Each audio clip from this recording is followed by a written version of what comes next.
Right, we're holding by the Leviticus chapter 18. Again, we're holding by Book of Leviticus chapter 18. We're in verse 3, and we're still going to be in verse 3 for quite a bit. Again, we're holding by Book of Leviticus chapter 18. We're in verse 3. Torah says, K'mais Eretz Mitzrayim,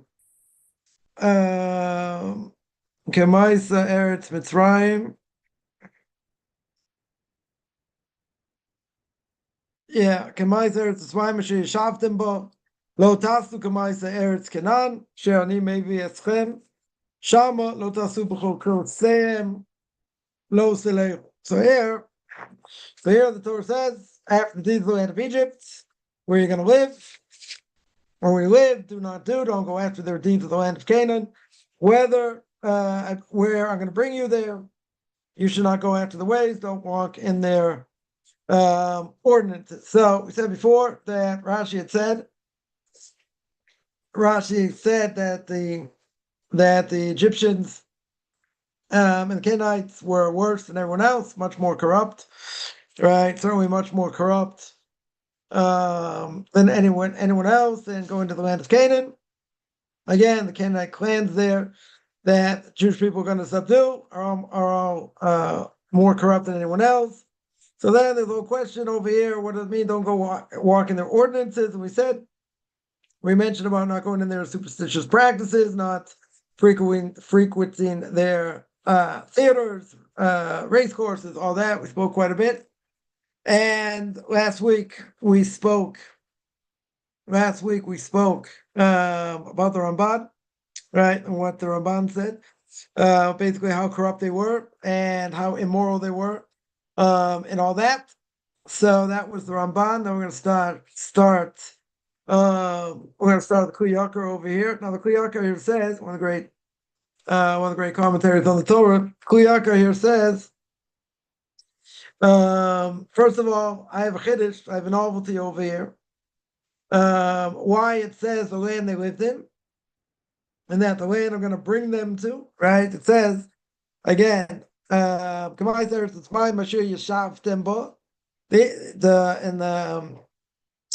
don't go after the actions of the people in Egypt where you dwelt, right? And then it says, and that I brought you there. Or in fact, I brought you there, right? In the land of Canaan, right? Do not go after their actions, right? As it says. And says Kli Yakar, Yosef made clear to his brothers and his family that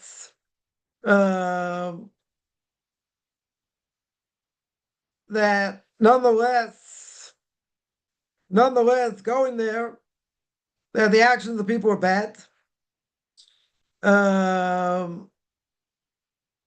But even if you would say, well, they're not so bad, right? Even though Torah testifies that they were bad, but even if the Torah wouldn't say they were so bad, yeah, doesn't matter. Still, don't go in their ways, right? That's what the Kli Yakar here says, and that God made clear to the Jewish people, even in a place that's really not so bad, nonetheless, you still should learn from their actions. Now, again, he's telling you, or let's say better, the Torah is telling you that, these people don't go after their actions, right? The Rashi made clear, and we're going to see what he's going to comment on in a second. Rashi makes clear that they're better. That's all right, that they are worse. They are worse than anyone else. Okay. Because the Torah says in Exodus chapter 23, verse 30, He says, little by little, I am going to throw out these nations. I'm going to get rid of these nations. Right? Exodus chapter 23, verse 30. And before I send all of them out, you have to worry. Right? Jewish people should worry, don't learn from their actions. In other words, they're still going to be there. Some of them are still going to be there as the Jewish people go there. So it's a warning. It's a warning, don't go in their actions. He says, therefore, he says, even their actions don't do, yeah, all the more so, those are the nations that are there in the land, that are going to leave step by step, little by little. All the more so, since you shouldn't go after their actions, as it says in Exodus chapter 23, verse 30. All the more so, don't go after the actions, the disgusting actions of the Egyptians and the Canaanites compared to the other nations. Now, comes along the Kli Yakar and says, I don't understand. He says, according to Rashi, what did Rashi say? Rashi said, yeah, opposite, right? Which is very hard to understand, meaning he says, I would have thought that dwelling there, you don't want to go after their actions because they're worse than everyone else, right? In other words, these nations are 10 times worse.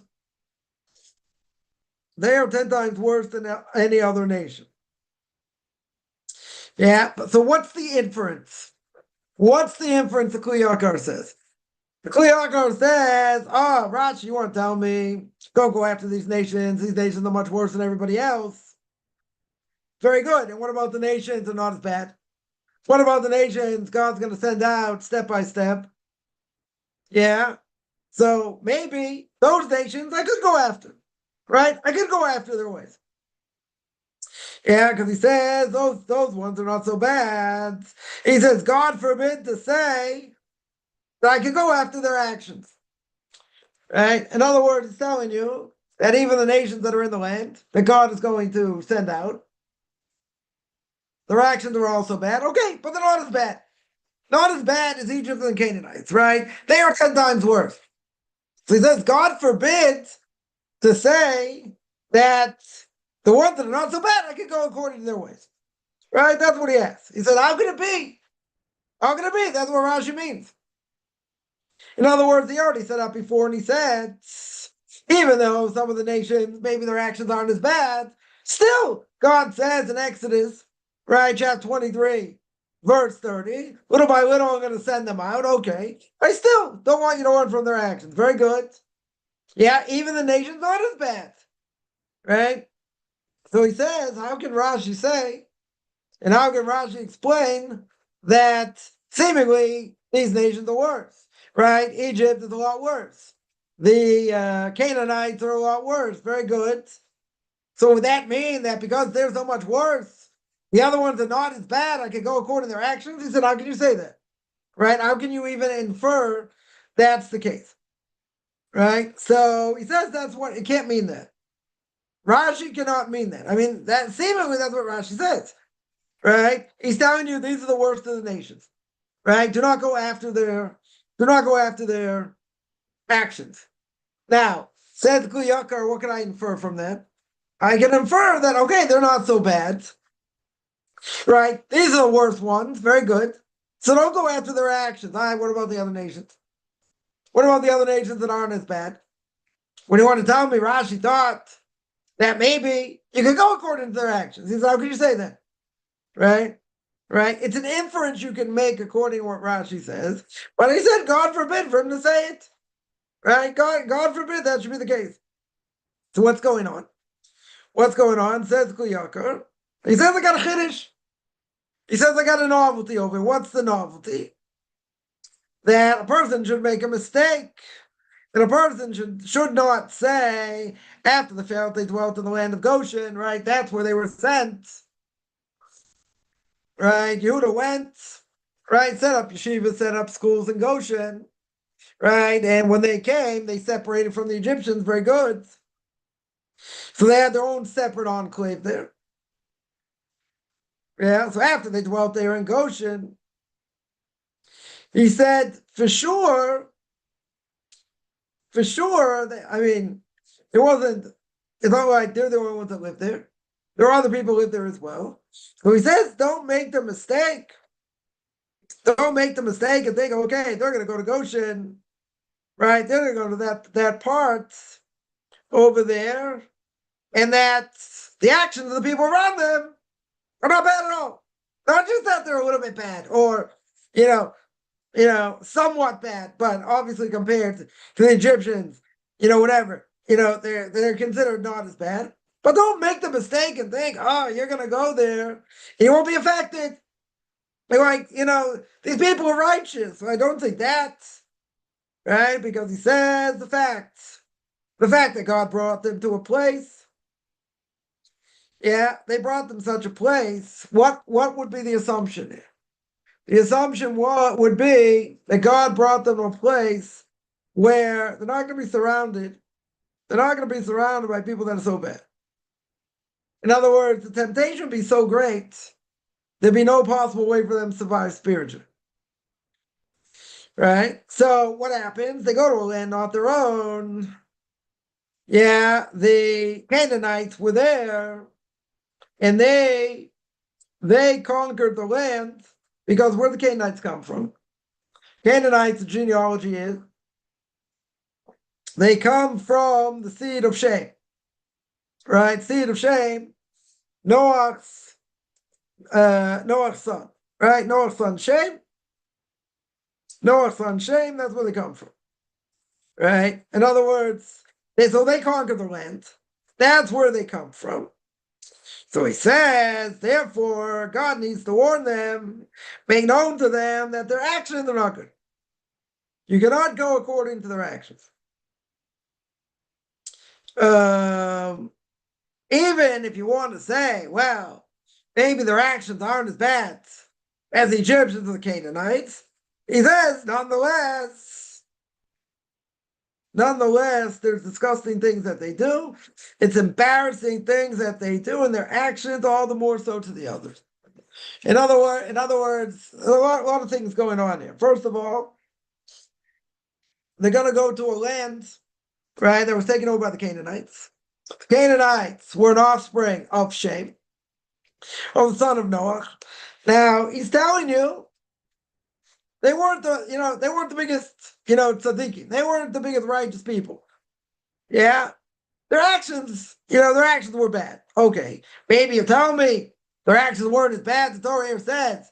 Whose actions are worse? Right? Who are the worst people in the world over here? The Egyptians, the Canaanites, very good.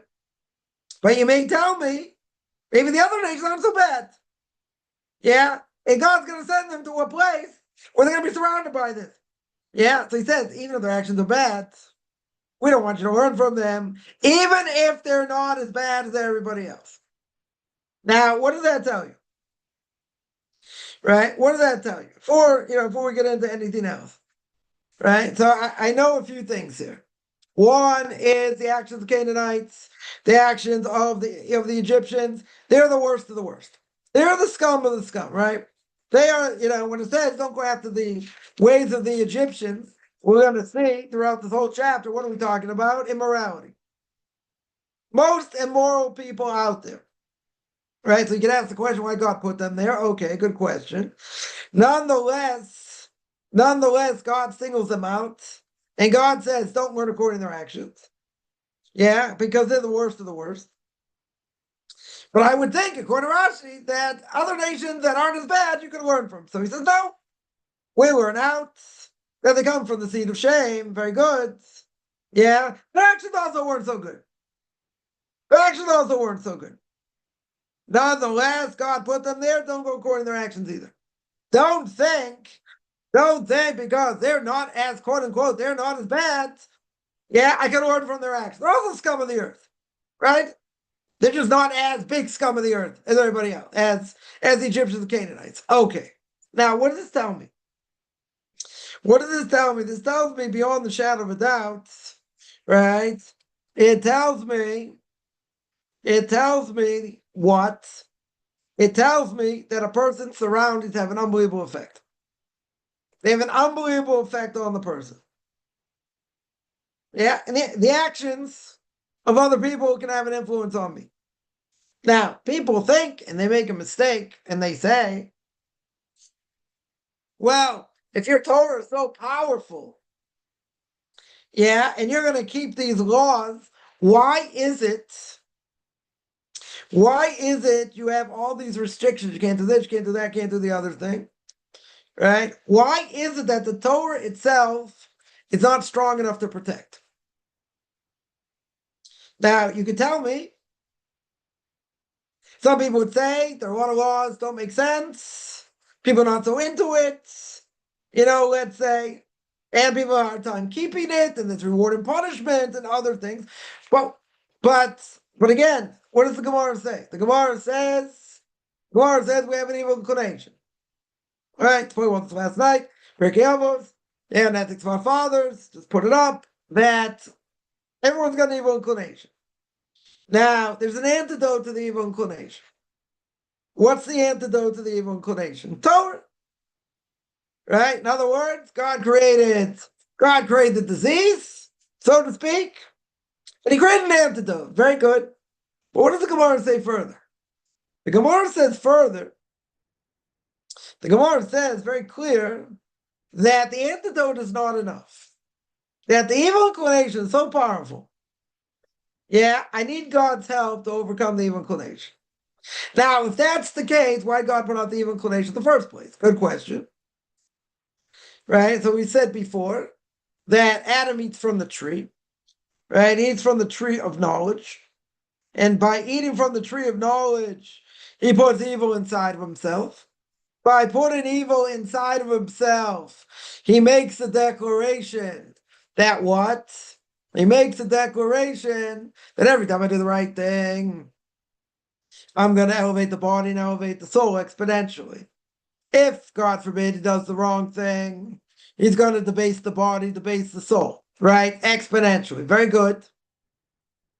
So God calls him a heretic. His greatest creation, the Gemara says God calls him a heretic. Why does it call him a heretic? Because God tells him, I didn't tell you to eat from the tree. Okay, Eve got seduced by the snake, however that works. She gave in to the snake. She eats from the tree. Yeah, she eats from the tree, the evil inclination goes in. Now, God said, but that's not what I wanted. God had to go to plan B. He brought death to the world. That's not a Jewish concept. But he brings death to the world. Okay, the fact that it brings death to the world, obviously, is not something God wanted. Okay. But God agreed 100%, you're right. If you have the evil inclination inside of you, that means exponentially you'll either get reward or punishment depending on what you've done. Yeah, exponentially. Now, God agreed to that. God said 100% that is true. But there's only one problem. God said that's not what I created the world for. That is not what I wanted. That was not the purpose of creation. That was not the purpose of creation, but God, God had to kick them out of the Garden of Eden. He was afraid they're going to eat from the tree of life, right? They eat from the tree of life, they don't get atonement, right, by going into the ground, right? Not full atonement, obviously, but get some level of death is somewhat of an atonement. Yeah, regardless, man, Adam thought he knew better. Now, God didn't disagree here. God agreed, you're right. Right? You have the evil inclination inside. You do the right thing exponentially, you elevate the body and the soul. You do the wrong thing, just the opposite. Yeah, but what does God tell him? He says, you're a heretic. I didn't tell you to do that. Even if it's true. I didn't tell you to do that. I didn't want you to do that. At the end of the day, you went against what I said. And that makes you a heretic. Yeah, that makes you a heretic. Now, based on that, right, let's break this down a little bit.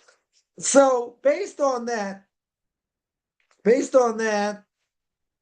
Adam does what he thinks is right. And even if God agrees that what he said is true, he went against the divine command. And God only gave one command. God said you can eat from all the fruit of the trees. You can't eat from one fruit. He gave him one command. He gave him one command. Had he done what he was supposed to do, right, and guard the garden and not eat from the tree, that would have been the purpose of creation, and that's it. That would have been the end of the world, finished. But obviously that didn't happen. Now, that being said, God makes known over here. God makes known over here what? That, yeah, there's an evil inclination now. Right? And the evil inclination inside of a person. That makes him much stronger. But he says, I have an antidote. As the Gemara says, there's an antidote, this Torah. Yeah, but learning Torah is not enough. If you don't have God helping you overcome the evil inclination, Torah cannot do it by itself. Now, there's an obvious question. There's an obvious question. Why, if Torah is so strong, which it should be, and if a person learns it and tries and this and that, why is that not enough? Why is the evil inclination that much stronger that I need God's help? Right? That's the question. I mean, after all, if a person sits and learns Torah and they learn Muslim, right? That should have an effect on the person. That should have a positive effect. That it will cause the person not to go astray. What's the problem?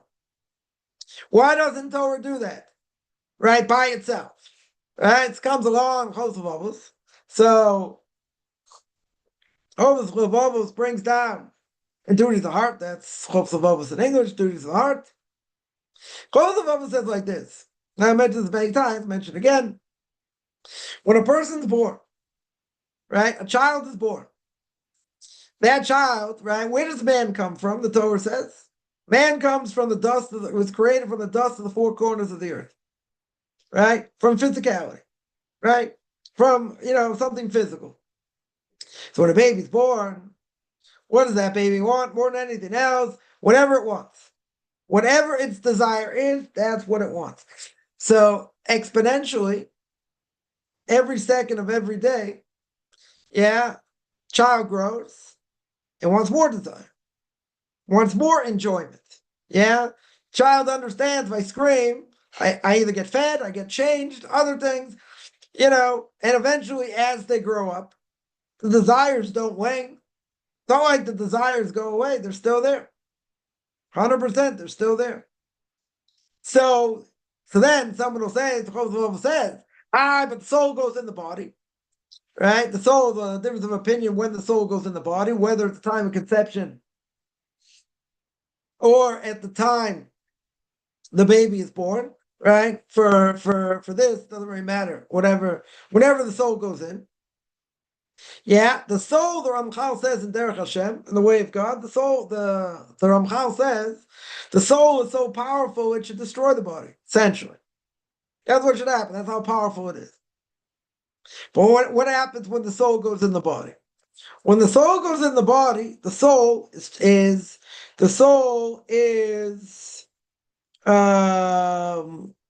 what do you call it? The soul is trapped. That's what happens. The soul gets trapped. Once the soul gets trapped, the body has the advantage. So it comes along the Chosavavos and he makes very clear that the soul is at a major disadvantage. Major disadvantage. Because whenever the soul goes in, doesn't matter. Right? It doesn't really matter when it goes in. Whether it goes in, when it goes in at conception or goes in later. The second that child is born, what does the child want more than anything else? Physical pleasure. That's what it wants. Physical desires. And that doesn't wane. It only gets stronger. So the soul is a tremendous disadvantage. Now, it's brought down that when does a child get a Yetzer Tov, right? It's got a good inclination, a bad inclination. When does a person get the good inclination? When they hit bar mitzvah, 13 a day for a boy, 12 a day for a girl. Up until that point, doesn't have a Yetzer Tov. Does not have a good inclination. Because that child has to be taught. So you're gonna say 13 in a day and 12 in a day, they're still kids. True. 100%. My son was bar mitzvah last year. So, I always tell him he's still a kid. And he's like, I'm not a kid, and I'm an adult, right? Counting the minion, other things, very good. Still a kid, right? Midget with a hat. That's what we call him. Midget with a hat. Okay. But the Yetzer Tov comes later. That child has to be educated, should be educated, right, in Torah mitzvahs, but doesn't get the good inclination until later. Training the child to do good things, right, and to keep Torah and do whatever they're supposed to do. There's only a mitzvah of education. It's a mitzvah of child education. Technically speaking, up until they hit 12 in a day or 13 in a day, there's absolutely no obligation for them to keep any mitzvahs. None. They don't have any obligation. They're not liable, right? They're not of age. But there's a mitzvah. There's a mitzvah to train a child when they're young, right? You don't train them when they're 12 or when they're 11 or something like that. It's going to be much harder. Much, much harder. You want to train them when they're much younger. Very good. All right. Sometimes person, doesn't have the ability to do that. You can only try and train them later. All right. Let's say, whatever reason. Even if that is the case. Even if that is the case, there's a mitzvah to educate our kids, right? A Jew has an absolute obligation to educate their kids to go in the right path. Now, a non-Jew is not going to convert. Also has an obligation to educate their kids in what level? To keep whatever they're supposed to keep according to no laws, right? Still an obligation. Yeah, it's still an obligation. They should teach their kids to go in the right path. Yeah, now no question. Is that really an obligation? Is it really an educational obligation? Okay, that's a whole different topic. We're not going to get into. But a Jew has an absolute obligation. Yeah, it's an obligation in the area of education. Yeah, I'll give an example. Come see Yom Kippur. Yom Kippur's coming up. Well, we haven't had Rosh Hashanah yet, but Yom Kippur's coming up in 10 days, 11 days, whatever it is. Now, when should a child start to fast? Not a full fast, obviously. When should a child start to fast? Usually by the age of 9. By the age of 9, you start training them to fast, a number of hours. Yeah, but obviously not more than that. Why not? Because even if the child is healthy, we're not going to obligate them whatsoever. Yeah, let's say train them a little bit because it could be dangerous for them. Even if they're healthy, it could be dangerous, right? So every year you train them a few more hours. Let's say by the time they're gonna be bar bat mitzvah, so they have to already start the fast. The fast before they become bar mitzvah. So for example, let's say use my son's example. So his birthday's in the summer. His birthday is in Tammuz. Yeah. So what was the fast he was obligated in? To finish the fast, not just fast for a number of hours. What was the fast he was obligated in? What's the fast before the 17th of Tammuz? The fast is the 13th of Adar, right? Fast of Esther, right? So usually it's only a fast before that they're obligated to finish the fast. Yeah, in other words, they have a whole fast. Usually the year before they start training them to totally fast. But the obligation is usually the one fast, before they hit that date, right? Before they hit that date. Now that being said, up until this point, what if a person did not educate their kids in Torah mitzvahs? Let's say they didn't. They became religious later. And now their kid's 9 years old, 10 years old. Yeah. Now, obviously, they have to start educating them. But what if they didn't? What if they didn't start educating them until later? Are they, do they transgress the Torah prohibition? It's a rabbinic prohibition. It's a rabbinic idea over here to educate your kids as early as possible. Because that's a greater guarantee, not full guarantee, right? We'll speak about that. It's not a full guarantee they're going to go in the way you want them to. In other words, you can send them to the best schools and this and that. You have no guarantee how they're going to turn out. Absolutely zero, right? So I had people curse me and say, "Oh, we'll see what happens with your kids." I said, "Yeah, we'll see. We'll see." Yeah, if they get no education or very little Jewish education, what are the chances they're going to marry Jewish? Probably about zero. That's why I have such a high intermarriage rate, right? With the lack of Jewish education. But that being said, if I would have a 100% track record, are they going to say, "Oh, it's because of Torah mitzvahs"? The way they were educated, they always brainwashed them. Anybody can walk away. There is a dropout rate. There is a dropout rate in the Orthodox community. I don't know, it's 10%, 8%, whatever it is. There's a dropout rate, right? Potentially a lot of different reasons, right? Maybe we'll get into it because someone did ask a question about that or similar to that. So maybe we'll deal with it shortly, right? But at the end of the day, the parent is lax if they don't educate their kids properly, right? In that, in Torah mitzvahs. But I'll take it a step further. I'll take it a step further. Rabbi says many times. Seen him write it many times, say it many times. Person thinks their obligation to educate their kids. Again, we're talking about Jews here, right? To educate their kids, they send them to Jewish school. They send them to a religious school, and that's it. They think that's their obligation, and they let the school deal with them. Now the problem is, who are who do they come home with? Who are their friends? So he says you got to be very careful. Right? You have to speak to the teachers a lot. You have to see how they're learning. You can't just leave it up to them. Where's the majority of education come from? Not when they're in school. Not when they're in school. Even if they're in school all day. Yeah. I have a son now, 14. Has a break during the day, a couple hours. Right? And, it starts early. It starts early. It's going to pray about 7:30, let's say. And it's going to break for a couple hours during the day. He's home by 10 o'clock. 10 o'clock at night. It's a long day. Yeah, it's a very long day. So people say the majority of education, like, he's there, 10 hours, whatever it is, right? And do the math. Whatever it is. He's there for a long time. More than that, actually. Right? It starts there at 7:30, right? So let's say it goes to 1:30. So you got 6-7 hours. And he's got a break, nothing, 10, 11 hours, whatever it is. Whatever it is. Now, people say, obviously got to be careful where you send them, and and who are the kids that are going there. Very good. But what's someone going to say? Someone's going to say the majority of education is going there, right? They're getting the majority of education from the school. Very good. But it's not true. Yeah, they're learning how to learn. They're being taught how to analyze. And they're learning Musar. They're learning Jewish law. They're learning halacha. They're learning, other things. Very good. Yeah, where does the essence of education come from? Doesn't come from school. It comes from the house. Yeah. Now, could a kid have have a bad classmate that takes them down the spiral path? Yes. Could the kid get embarrassed by, one of his rabbis or whatever and send him spiraling? Yes. A lot of things could happen.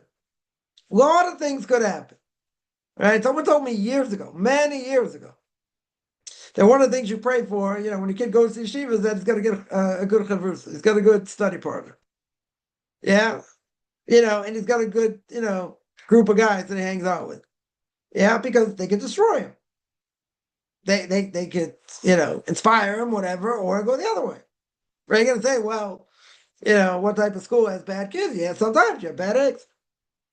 Maybe they're going through the motions, going through a hard time, whatever, and they could take people down with them. Not like they're just doing things on their own, right? I mean, a lot of different things going on. Not really the point. I'm going to address it more shortly. But again, what's the obligation of a parent? The obligation of a parent, all things being equal, and they'll be held responsible if they don't. A Jewish parent will be held responsible that they never sent their kid to get proper education. And the fact that the kid married a non-Jew is the parent's fault. The majority of the fault is the parent. It's their fault. Nobody wants to hear it, but it's their fault. Why is it their fault? Because they didn't give them a proper Jewish education. Because but they grew up as a potato farmer in Idaho. No offense, anyone's a potato farmer grew up in Idaho. They grew up not knowing nothing about nothing. So what do you expect? You can't expect anything from that. Okay. Yeah, but they're going to be held liable at some level. Yeah. If their kid, let's say their kid comes back to Judaism. They become an Orthodox Jew and have a beautiful family. Yeah, great. That happened despite what the parents did to them. And despite the way they educated them. The parents still get married for it, though. That's pretty amazing. Yeah, parents absolutely get married. Yeah, if the kids go in the right path, and then the parents, their grandkids and great-grandkids, whatever, down the line, they're all going in the right path. They get reward for that. That's pretty amazing. Why should they get reward? Because they brought this son or daughter into the world. That son or daughter came back to Torah mitzvahs, so they're like a part of their parents, obviously. So they get reward for that. That's huge. That's a huge thing, even if they did the wrong thing. At the same time, let's say a parent brings up their kids. They send them to Jewish school from a very young age. Yeah, and that kid goes sour. Now let's say, why does the kid go sour? Bad influence.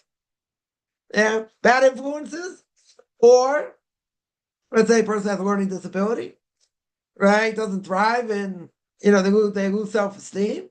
That's another potential reason. Third reason could be problems in the house. Yeah, between the parents. Let's say divorce or whatever, right? Or let's say, a fourth issue could be money problems. That also could be an issue, right? But also, you don't have stability and whatever. So for little kids, it's hard, or older kids, it's hard. There are a lot of different possibilities. Once I used to walk around the neighborhood with my Rebbe once a week, many, many years ago. I once asked him this question. I wondered when this phenomenon seemingly started to happen. Yeah, so I asked him this question many, many years ago. So I asked him, I said, "Do you think this is the reason?" Or that I brought him like 5 or 6 different reasons, potential reasons why it could happen. Yeah. So he said, "You're right." I said, "Great." I said, "About which one?" He said, "All of them." He said, "Every one could be a factor. You don't know which one sets the kid off this way, that way, or the other way, and how it affects the person." I mean, people today, the cream puff generation, are very, very fragile. Very, very fragile. They need a lot of encouragement.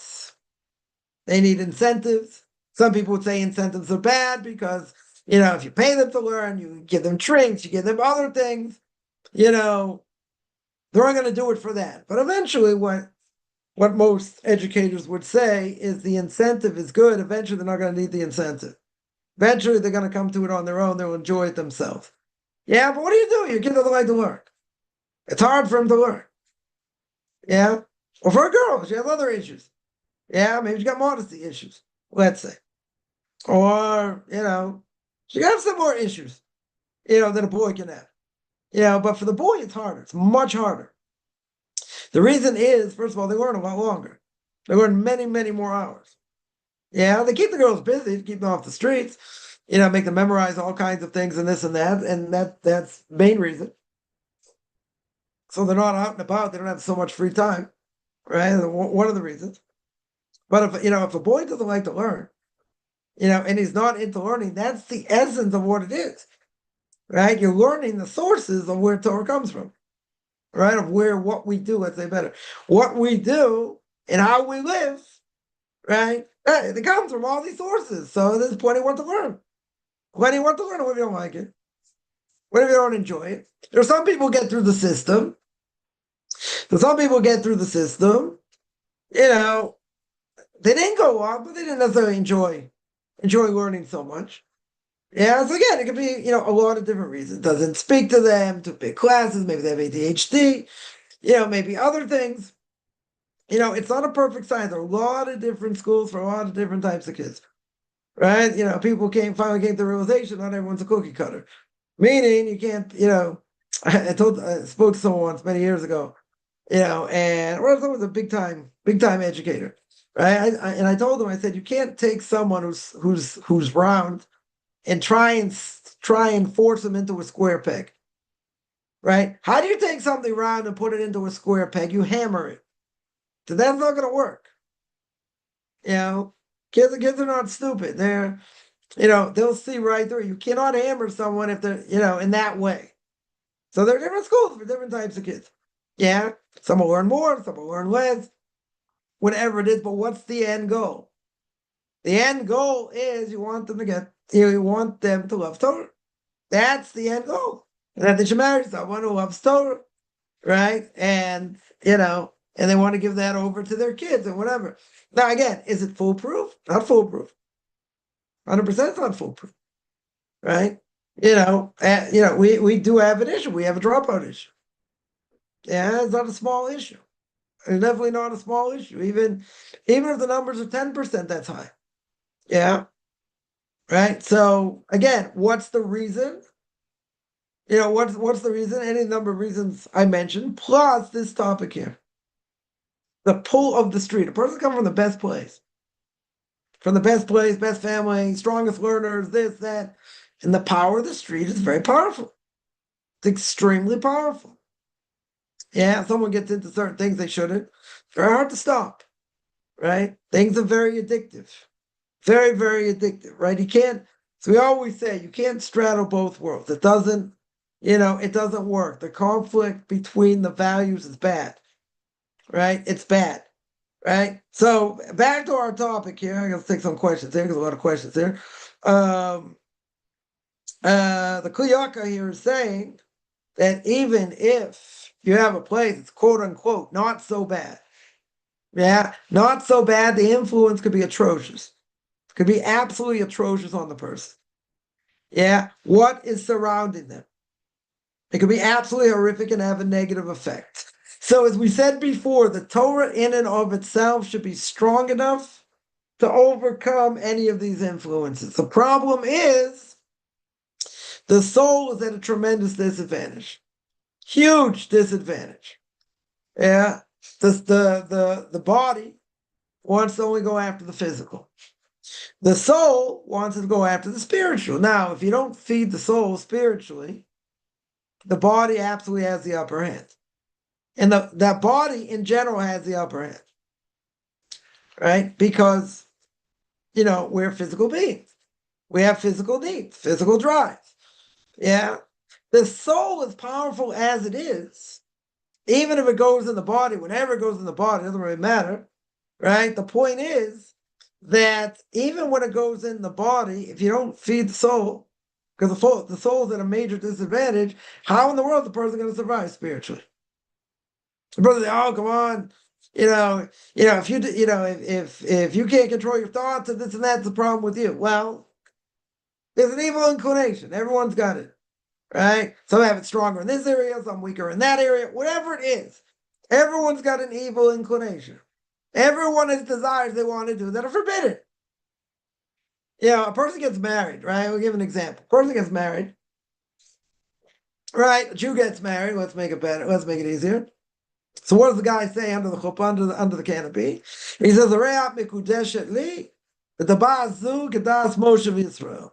Right? He says, "You are sanctified to me with this ring, like the laws of the Jewish people that was given by Moses, by Moses, right? Kedas Moshe Yisrael, right? Like the laws of Moses and Jewish people. Very good.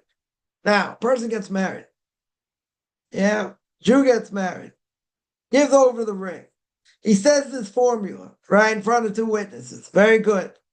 Now, does that mean either one of them don't have a desire for anybody else? Doesn't say that. Just because they are going to be, together and, united, right, certainly does not mean that their brain shuts off to someone of the opposite sex. That's not what it is. Yeah. So a person would say, well, if the marriage is good, then that shouldn't be an issue. You're right. In general, it shouldn't be an issue. Yeah, I wanted to look this up. I would thought probably, within the top three. Within the top three reasons people get divorced or infidelity. Yeah, I was kind of shocked. It was much lower on the list. Yeah, I was very shocked. But what's one of the main reasons that people get divorced? I mean, yeah, there could be abuse, there could be other things. Non-compatibility. What does it mean, non-compatibility? It's different values. They're different values. But I was just listening to something earlier. Someone was saying that marriages can break down. Let's say they have different values. Yeah. One spouse becomes religious, the other doesn't want. Yeah, and they have kids, right? Is it possible to stay married? So, anyway, there's a whole question, right? There's a whole question. How can you trust a woman? Is she going to go to the mikveh? Does she eat treif? Other things. There are ways to work around certain things you can't work around, right? But there are some things you can work around. But this rabbi was saying, and yeah, I think it's very true, and that is that even if you have different values, now this is going to be very hard because you have to, educate your kids, and depending how far someone has gone, right? The marriage can be salvageable. It can be salvageable. Yeah. Again, it's complicated. It's a whole complicated thing. But But in theory, it could be salvageable. So as Rabbi was saying, though, what ends up leading to divorce, right? That he's seen over the years is bad character traits. Midos, as we would call it. Character traits destroyed the marriage. From either side. I'm not going to pick on one side over the other. In either side, the character traits were so bad, or the other spouse just couldn't tolerate it anymore. Person wasn't willing to change or whatever. And that's where it went south. But that's in a case, he was talking about a case where the spouses are on different paths. One's religious, one's not, or one's more, one's less, whatever it is.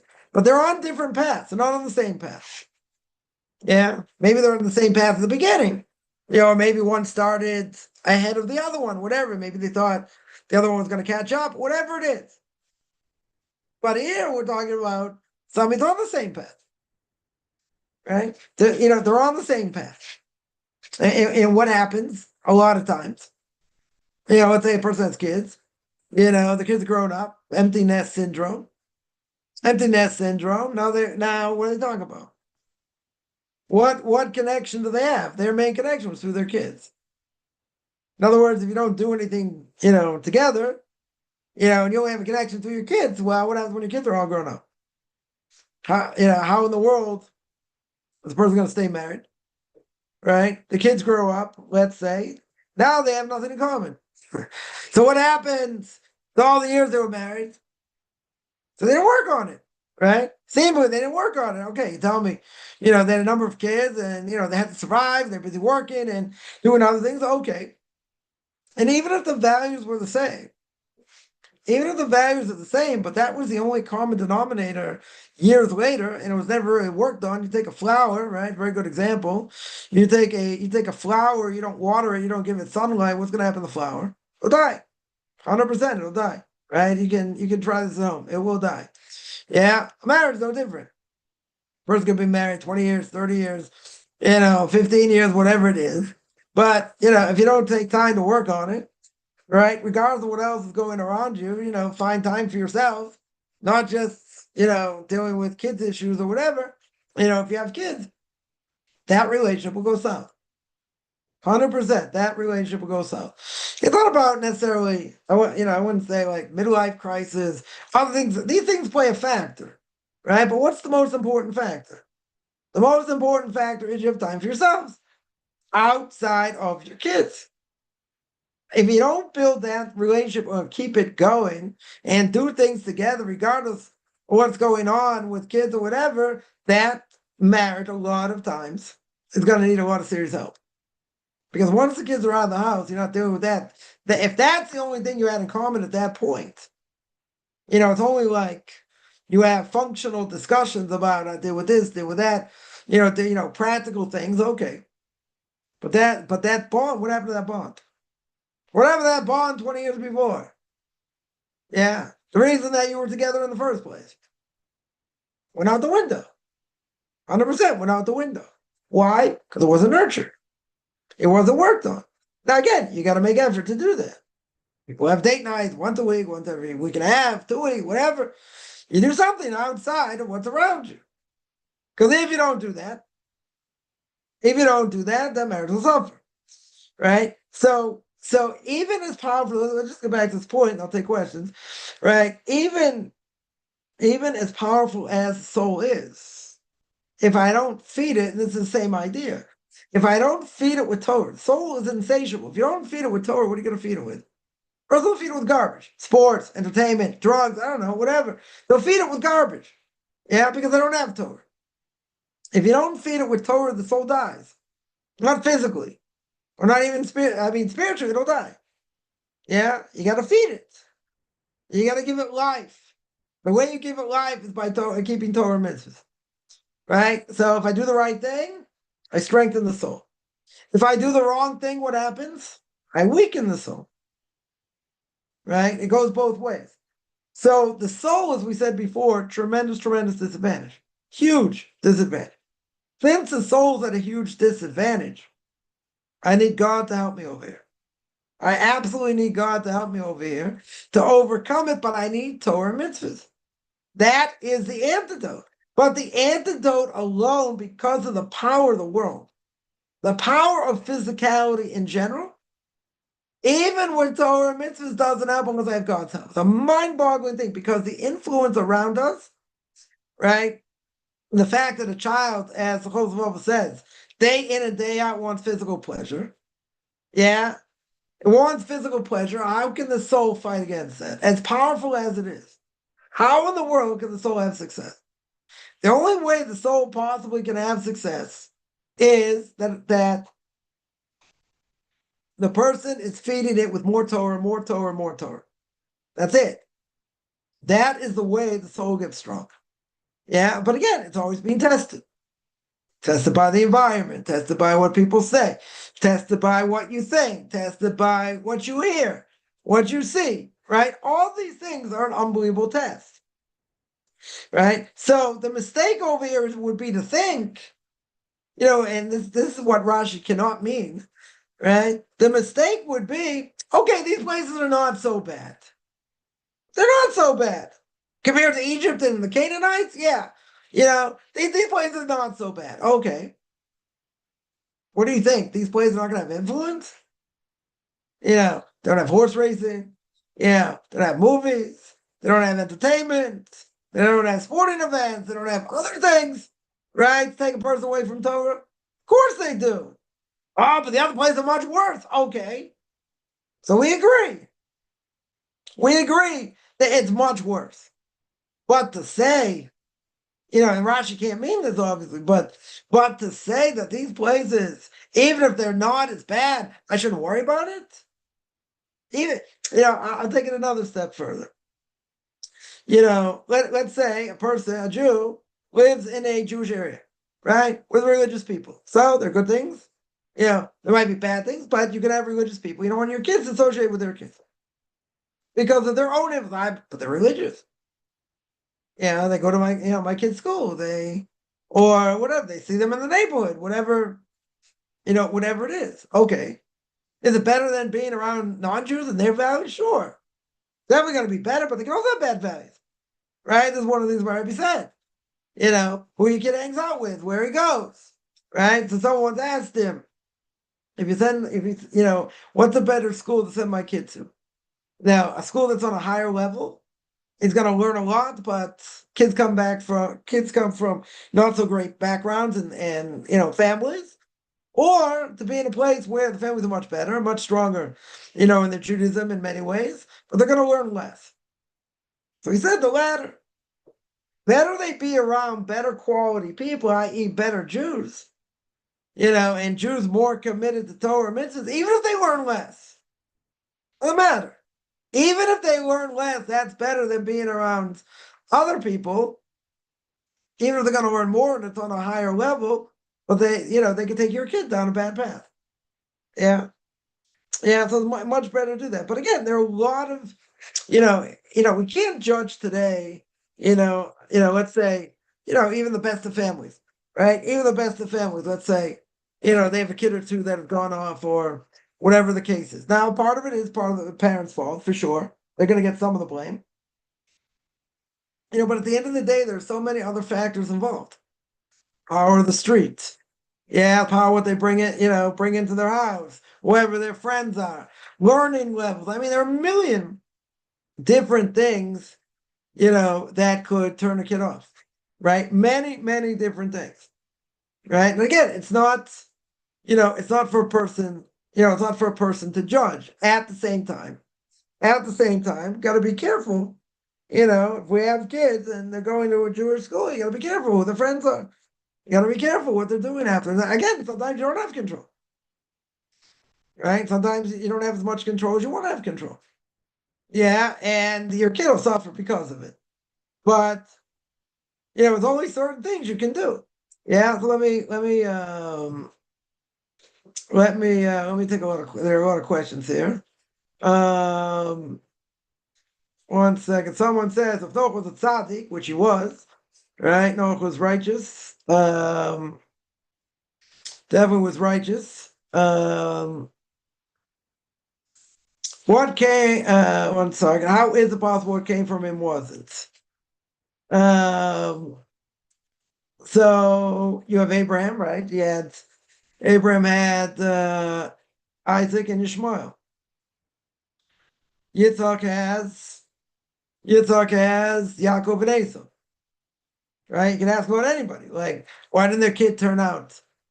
You know, you take someone like Esau, right? We use Esau as a good example, right? Good old Uncle Esau. Esau grew up in the house of his parents who were righteous. He saw his grandparents, right? Avram and Sarah, they're tremendously righteous. So how does Yaakov go one way and Esau goes the other? Right? So simple explanation is Esau and Yaakov, until they were bar mitzvah, you could not tell the difference between them. Could not tell the difference. Both great in learning, other things. Esau went off. Why did Esau go off? Esau saw angels come into his house. Right?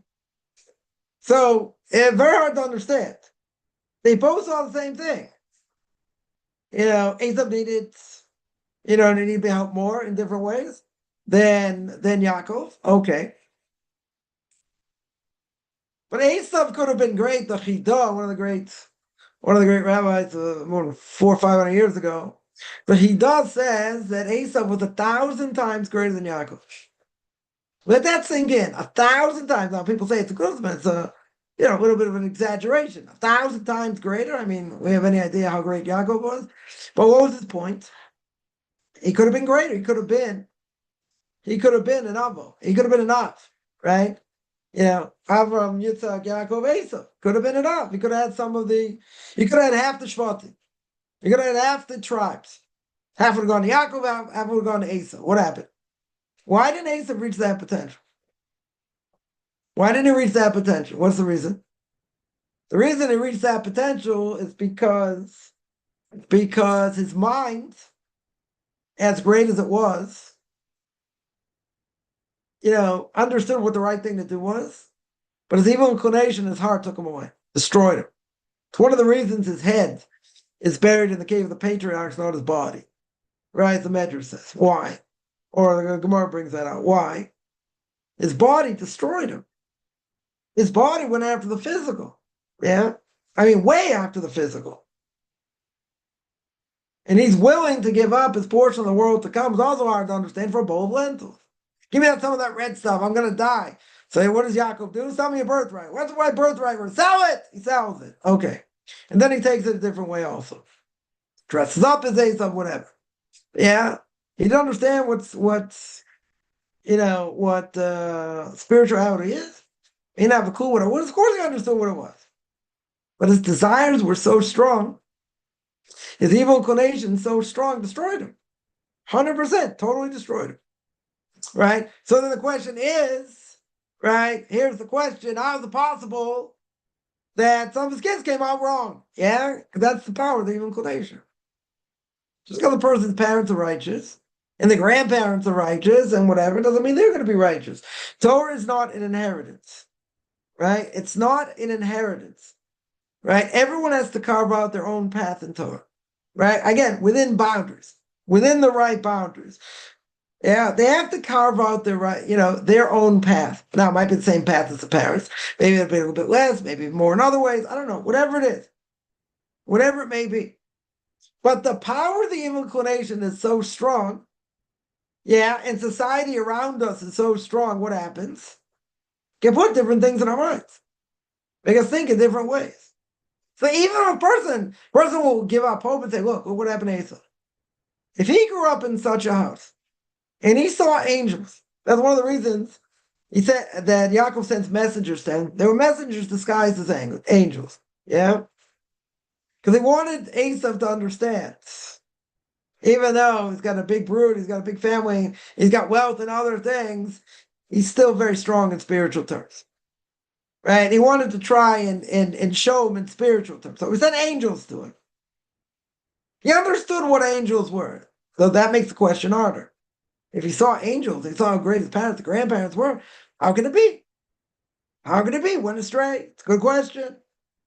And not only that, he's willing to give up his portion of the world to come. He understood what spirituality was. You want to tell me someone who understood that? He's willing to give up his portion of the world to come for a bowl of lentils? Very hard to understand. Very, very hard to understand. Yeah, same time. At the same time, you see the power of the influence around us. Yeah, I don't think the world's got, so much better since the time he grew up. You got idolatry, you got immorality, you got, all kinds of things going on, right? But again, you could ask the question. You could ask the question, if you grew up in such a house, yeah, how could he go astray? And what's the answer? Anybody go astray. The evil inclination is very powerful. The greater the person, the greater their evil inclination. Yeah. So, he got suckered in by society. He got suckered in by other things. All kinds of things. Yeah. Well, that's what's brought down. That's brought down that the evil inclination destroyed him. Some say that a father makes the blessing, or you don't say God's name, or according to the Torah you do, but when others you don't. After the child's called up to the Torah, there's a blessing. It says Baruch shepatarani me'on shol zeh. Right? God's source of all blessing exempts me now from punishment for this child. I remember, growing up in my parents' synagogue, the rabbi would would say that, and everybody would laugh. Everyone would laugh. Yeah. I thought it's kind of strange. What are they laughing at? Yeah, in other words, the parent, it means, in general, the parent now does not have responsibility for this kid. That's what it means. That's literally what it means. But what does it mean you don't have responsibility? It means this child now is an adult. Right? According to the Torah, the child's an adult. Now, that doesn't mean, even if the child's an adult, I don't have an obligation. A parent doesn't have an obligation to educate them even if they're adult. Yeah? Even if they're married. Right? You got to be careful. Right? But even if they're married, you have an obligation to try and educate them as well. Yeah? Then you have to know how to navigate. But okay. But even at that age, if they do something wrong, who gets punished? The child should get punished. I mean, they're not a child anymore. Yeah? But at some level, a parent can also get punished. But that's not really the point. The child is of legal age. So once the child is of legal age, so the parent makes that blessing, and says, I am now exempt from what this child does. Yeah. Well, what happens? Let's use another scenario. What happens? Child under the age of bar mitzvah. Yeah, under the age of 13 a day or 12 in a day. Let's say kid's playing ball, whatever, and ball, breaks someone's window. Yeah. Whatever, kid hits it, whatever, breaks window, breaks car window, I don't know, whatever it is, breaks something, someone else. Now you're going to tell me that child's not liable. Right? Now, technically, the child isn't liable. Why is the child not liable? Out of age. Doesn't mean they can destroy things whenever they want. But in this case, they did by accident. Okay. The child's not liable. Child's not liable. If the child isn't liable, do the parents have to pay? Oh, that's a question. Yeah. Now, if the parents wouldn't pay, let's say, the parents should have an obligation to pay. Technically, they're exempt, but there's really no obligation to pay. Well, why? Why should that be? Listen, any kid does anything, there's no recourse. So the kids can do whatever they want, right? They want to destroy something, whatever, there's no recourse, right? So lifting Mishur Satin, you go beyond the letter of the law, the parent has to pay. But technically speaking, is the kid obligated? He's not obligated. Why is he not obligated? He's underage. He's underage. Now, once it becomes of age, he's got his own obligations, right? A boy's got to pray with a minion, right? As long as he's not sick or under onus or something beyond his control, right? 3 times a day, right? He's got the same obligation as I do. Yeah, every day he's got the same obligations. Up until that point, it was all about education. Yeah, it was educating them to go in the right path. Very good, but he's still not obligated. Yeah, don't be obligated. If the kid never fasted on Yom Kippur, let's say. Not that it was hard for them. But they never fasted up until the age of 13. Yeah? So maybe the parents lax in training them, whatever. The kid do anything wrong? Technically? No. And if he never shook a lulav, did he do anything wrong, technically? You're not obligated. Now, there's an obligation, though, to educate them. right? You got to educate them. But technically speaking, if they didn't do it, are they guilty? Not really guilty. The parents are lax in training them very good. Yeah, but technically probably not guilty. If they didn't do it up until this point, it's going to be very hard for them to do it afterwards because they didn't grow up with it and start doing it when they're older. It's going to be much harder. It's going to be much harder. But in either case, right? In either case, you can have the greatest of people in spiritual terms, and their kids don't turn out the way we want. You can have kids that went sour. Why they go sour? Could be a million reasons why. Yeah, could be a million reasons why. But one of the reasons what we're talking about now is the power of the street, power of influence. Yeah, again, Asaph grew up in like a power family, an unbelievable strong family spiritually. Yeah, but that didn't help him. That didn't help him, for different reasons. Stay on the same path. Oh, so why did I mention about bar mitzvah? Because Sarah Shlomo Shadron, one of the great Torah giants of the last generation, says in his commentary on Chumash of Lev Shalom, he says that Yitzhak had put a lot of effort into Esav, a tremendous amount of effort into Esav. Comes on with Shlomo Shadron and says, you know what happened to Esav? Yitzhak, once he became bar mitzvah, said, Baruch Shep Torani. He said, I'm exempt now. I worked on him so hard up until this point, now I don't have an obligation. Now my obligation's over, right? Seemingly to educate him because, Yaakov I don't have to worry about. He's Yoshev Olim. He sits on the tent, learns all day. I don't have to do anything with him, right? He's going to go the right path no matter what. Esav needed a lot of work. So he put a lot of strength and educated him and working with him. And then, by the age of 13, he said, Baruch Shep Torani, I'm exempt now, and that's it. Right? And Esav's on his own. Yeah, that was a mistake.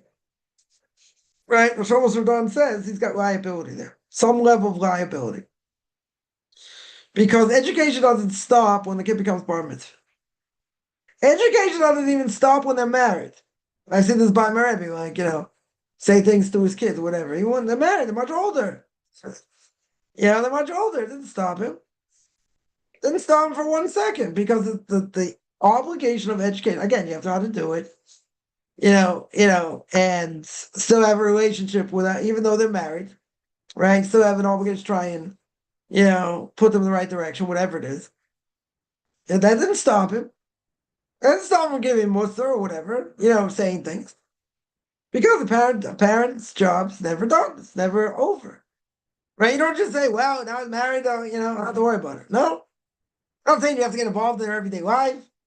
Right? Certainly not unless they come to you and say, listen, I need advice on this, on that, or whatever. Right? But parents should pretty much, kid gets married, never interfere unless they absolutely, have to. And people explained to me this many, many years ago, the two things you have to have. You have a kid gets married. One is you have to have open pockets and you have to keep your mouth shut. So I said, I get 2 strikes against me. I said, no money and a big mouth. Right? But it's sometimes you got to see, you got to see kids go through certain things. You can't say anything. Maybe give some subtle advice here and there, but in general, shouldn't meddle too much. Right? It causes more problems. Right? It causes worse problems. Told all my son-in-laws, my daughter walks down that aisle, she goes around you under the canopy, she's all yours. All yours. So whatever problems, they're all yours. Now, someone said, you really said that? I said, yeah. I also told them, listen, you need help, whatever I can do to help, good. I'm not getting involved. It's not for me to get involved. Cause more problems. Yeah. So again, even with the greatest of people and the greatest parents, they were educators par excellence. What happened to Esav? What happened to Esav was going to happen to anybody. As great as he was, and as great as his potential was, as great as his parents were, right? What happened is the evil inclination destroyed him. That's how powerful the evil inclination is. So a person could ask, we said before, a person can say, well, according to that, if that is the case, there's no hope for us. Not true. We're thousands of years later, we also have an evil inclination. Good. We have to work hard. Right? But that's how powerful the evil inclination is. Even with the Torah, that he knew. Even the fact he saw angels. Even the fact that his own father, as great as he was, educated him. Even with all that, look at the power of the evil inclination. That's the point. Yeah, and that's what it means. Torah is not a inheritance. Just because his father's a rabbi and his father's a rabbi and whatever, their kids may go in a totally different path, even within the religious world. Yeah, they may go in a different path. Person may be a doctor, a lawyer, this, that, or God forbid, maybe they go sour. Yeah, it could happen for many reasons we mentioned. 100% it could happen. There's no guarantee. Yeah, I've heard people say that. Yeah. We'll see what happens with your kids. I said, okay. Yeah, but at least they're going to know what Torah is. They're going to know what Torah is. None of these other kids have a prayer. They don't have a chance because they were never taught. Since they were never taught, how could they expect to keep anything? How could they expect to keep minimal things? They're never taught. The parents don't keep it. The grandparents don't keep it. Why should they keep it? It's all make-believe. Doesn't mean anything. Yeah, so these kids don't have a choice. They don't have a chance. Yeah, maybe some will come back sometime later. Maybe the vast majority are not going to come back. Because that's the way they've been educated. That's the way they've been taught. Why should they come back? Why in the world should they come back? Yeah, again, it's a good point. You can have someone so great in such a great family, and the kid goes sour. But again, everyone has an evil inclination. Everyone's got free choice. People say, "Oh, you're in a cult." I said, "Yeah, I am. Thank God, I'm in a cult." Yeah, but I can leave anytime. They're like, "You wouldn't." I said, "I could." What's stopping me? There are people who've done it. What do you mean? What is stopping me from walking out the door? Because, hey, you married, you got kids. Okay, there are different issues, but I'm saying, if a person was really unhappy, keeping Torah mitzvahs, at some point, they're just going to crack and not do it anymore. Forget about punishment, not punishment, they won't do it. Right? Further, doesn't mean anything to them. They don't like it, they don't enjoy it, whatever it is. Whatever it is. So who's not walking out? If you have a 10% dropout rate, that means people are leaving. Yeah? Even if it's 10% is not good. Okay, but that's not what a cult is. Right? I have people, just in general, they throw out these terms. Sounds a little bit cultish. Yeah? Do you know what a cult is? You think someone's like has a pendulum, they're going do, they're gonna keep you awake all night. They're gonna put, try and brainwash you in other ways and this and that. So I tell people, thank God I've been brainwashed the right way. And these are the right values. Yeah, they don't like it, okay, they don't like it. Good. They don't like it. They can make the best of it, but is it guaranteed? Even if a person went to the best schools and this and that, is that a guarantee? Certainly not. Certainly not a guarantee. Okay. Education in this generation is very hard. Very, very hard. In every generation. I think at the beginning of the 20th century. You had all these isms. You had socialism, communism. You had what do you call it? Democracy. Yeah. A lot of things destroyed the Jewish people. Yeah, from all these different things. So every generation has their evil inclination. And today it's the easiest thing. It's the easiest thing because, now you get everything in the palm of your hand. Everyone can waste time as much as they want, watch whatever they want. They don't have to, have this big screen in front of them. They have it right in front of their face. Go anywhere. Yeah, it doesn't matter. It doesn't matter, the privacy of their own home. They have to go anywhere. They don't have to show their face anywhere. They just have it right in front of them. Yeah. So every generation has their evil inclination.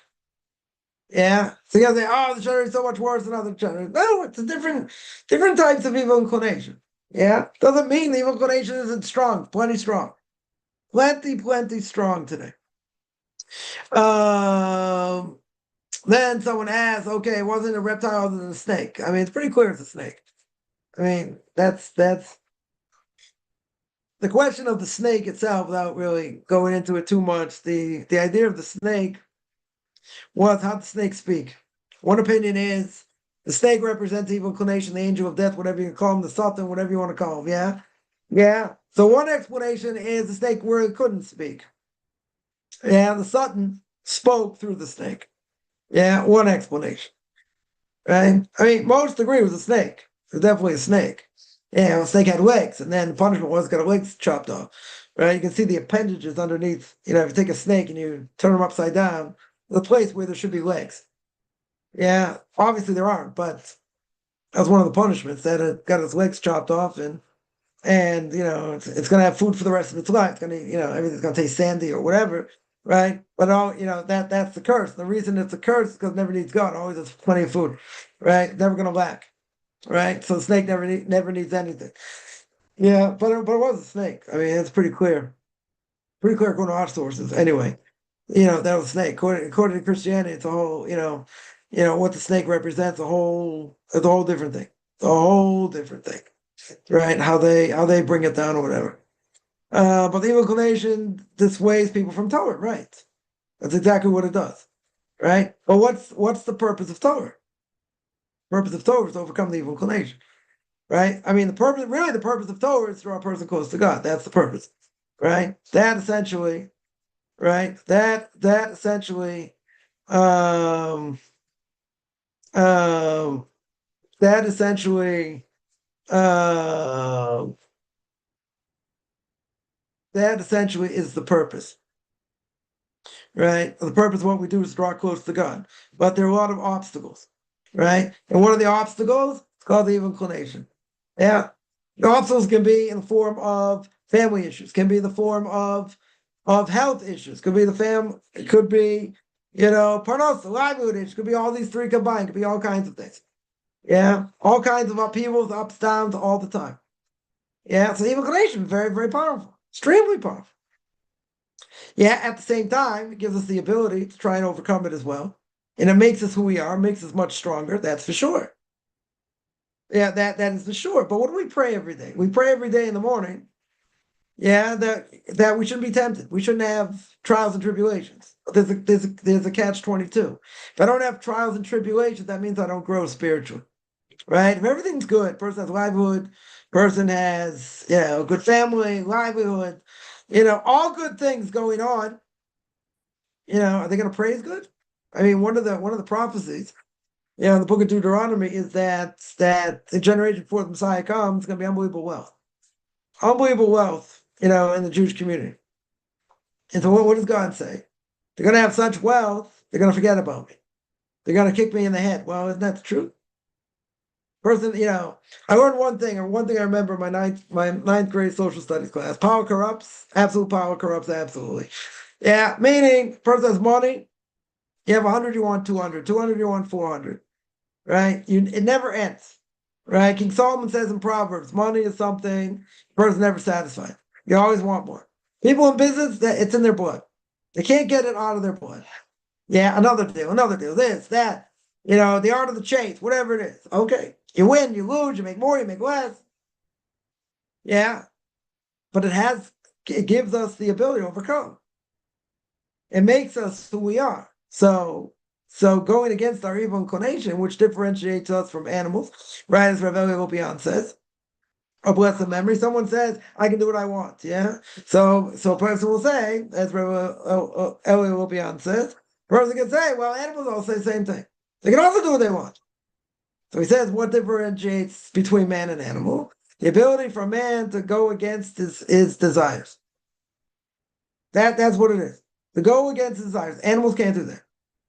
Animals do not have that power, the programmed DNA, but overcoming the evil inclination makes us who we are, makes us stronger, 100%, right? 100% makes us stronger. Yeah, that's what it does. And it can destroy us at the same time. 100% has that ability. Now you got to remember, God gave you an antidote, right? He absolutely gave you an antidote. What's the antidote? It's Torah.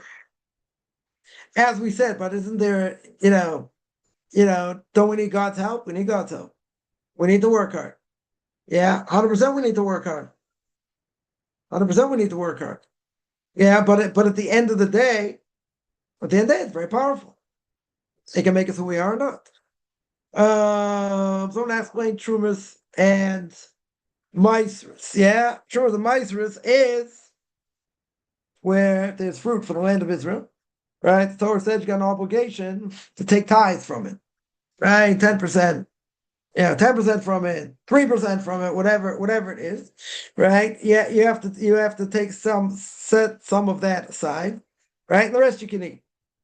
Yeah, any food grown outside of Israel does not require it, does not have that qualification. What's the reason? Because the Torah makes very clear it's only in the land of Israel. There is one caveat I would say, that if a person, I still think it's true, that if a person, wherever they live, have Jaffa oranges. That was a known thing back in the day. Jaffa oranges come from Israel, right? They come from Israel. They should already have been taken truma mice. In other words, these ties should already been taken, and then once they're taken, you can eat it. Yeah, but what if you buy it? What if you buy Jaffa oranges outside of Israel? So, I know someone, a secular Jew, that would say, I try and support Israel, I buy Jaffa oranges. Very good. But if you don't set aside a certain portion of it, it's not a lot, right? You don't take truma ma'isa from it, yeah, you can't eat it. It's called tevel. Tevel means that I have produce, right? Fruits and vegetables from the land of Israel that need to be tithed. Now, really, the chief rabbinate has an obligation to tithe it before they send it out. They absolutely have an obligation to do it. Now, back in the day, it was known they don't do that, right? Why they don't do it, I don't have a good answer, but they don't, right? So now that's putting a stumbling block in front of people outside of Israel, because if they eat it, if 100%, if they eat it, they don't take ma'isa from it. If they don't take a tithe from it, they can't eat it, right? So how can they send it out? Good question. How can they send it out if that's the case? That's putting a stumbling block in front of other people. Very good. 100%. That's what they're, essentially that's what they're doing, right? So anyone who, anywhere, wherever you are, if you would get Jaffa oranges, let's say in the States, you would get Jaffa oranges, you have to take Truma Meiser, and every Art Scroll prayer book will tell you how to do it. It's not that complicated. It's not that complicated to do, right? I know that by Jaffa oranges. Other things that come from Israel should be already tied, should be already taken care of, right? Jaffa oranges, I still think it's probably a problem, but I'd have to do some research and see if anything else that comes from Israel that goes outside of Israel. When it comes to fruits and vegetables, if they send them outside of Israel, what a person would have to, if it's considered really tevel or not, that there were no ties taken from, right? But in general, that's the obligation. Certainly here in Israel, when you go to let's say you go to a fruit store or a store that sells fruit, you're relying on the kashrus organization. They're taking ma'isa beforehand. Right? Now, some people are stringent. They'll take their own ma'aser. They don't want to trust anyone. Yeah, so they'll take their own ma'aser. Yeah, even in Israel, they'll take it themselves. There are people who do that. There are definitely people that do that. Because they don't trust anybody. Yeah, so they want to make sure, it's being done, so they do it. But in general, outside of Israel, any fruit and vegetables, it's not a problem unless the fruit and vegetable comes from Israel. Right? If it comes from Israel, again, I don't. I know back in the day, Jaffa oranges were a problem. Are there any other things? Let's say they have olives. You get olives from there. Is that a problem? I don't think so. Yeah, I mean, I have to double check what exactly the problems are. If you would eat some of these products outside of Israel, whether you'd have to take truma ma'aser or not. But that's the idea. That's the idea of truma ma'aser. Someone says, but if you don't know, you cannot be judged for not knowing. Oh, really? Where'd you get that from? Did you get that out of Cracker Jack box? Come on, where'd you get that from? Ignorance is bliss. Let me ask you. A Jew marries a non-Jew. No matter what they believe, is ignorance bliss? You don't think God's going to slaughter them for marrying a non-Jew? Yeah. I'll tell you one step further. Rambam makes very clear, makes absolutely clear. If a Jew dies still married to a non-Jew, you don't sit shiva for him or her. When they die, there are no mourning customs.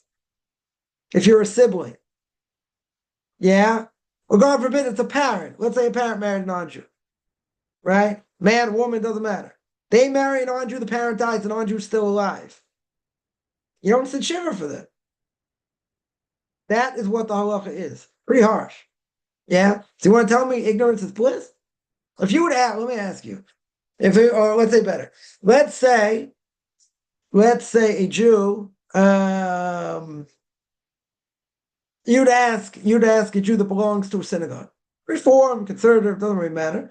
You would ask them, according to the Bible, according to the Torah, 5 books of Moses, is a Jew allowed to marry a non-Jew? If they're associated with the synagogue, right? Yes or no answer. No buts. They're going to say, no, but. I said no buts. Yeah? What does that mean?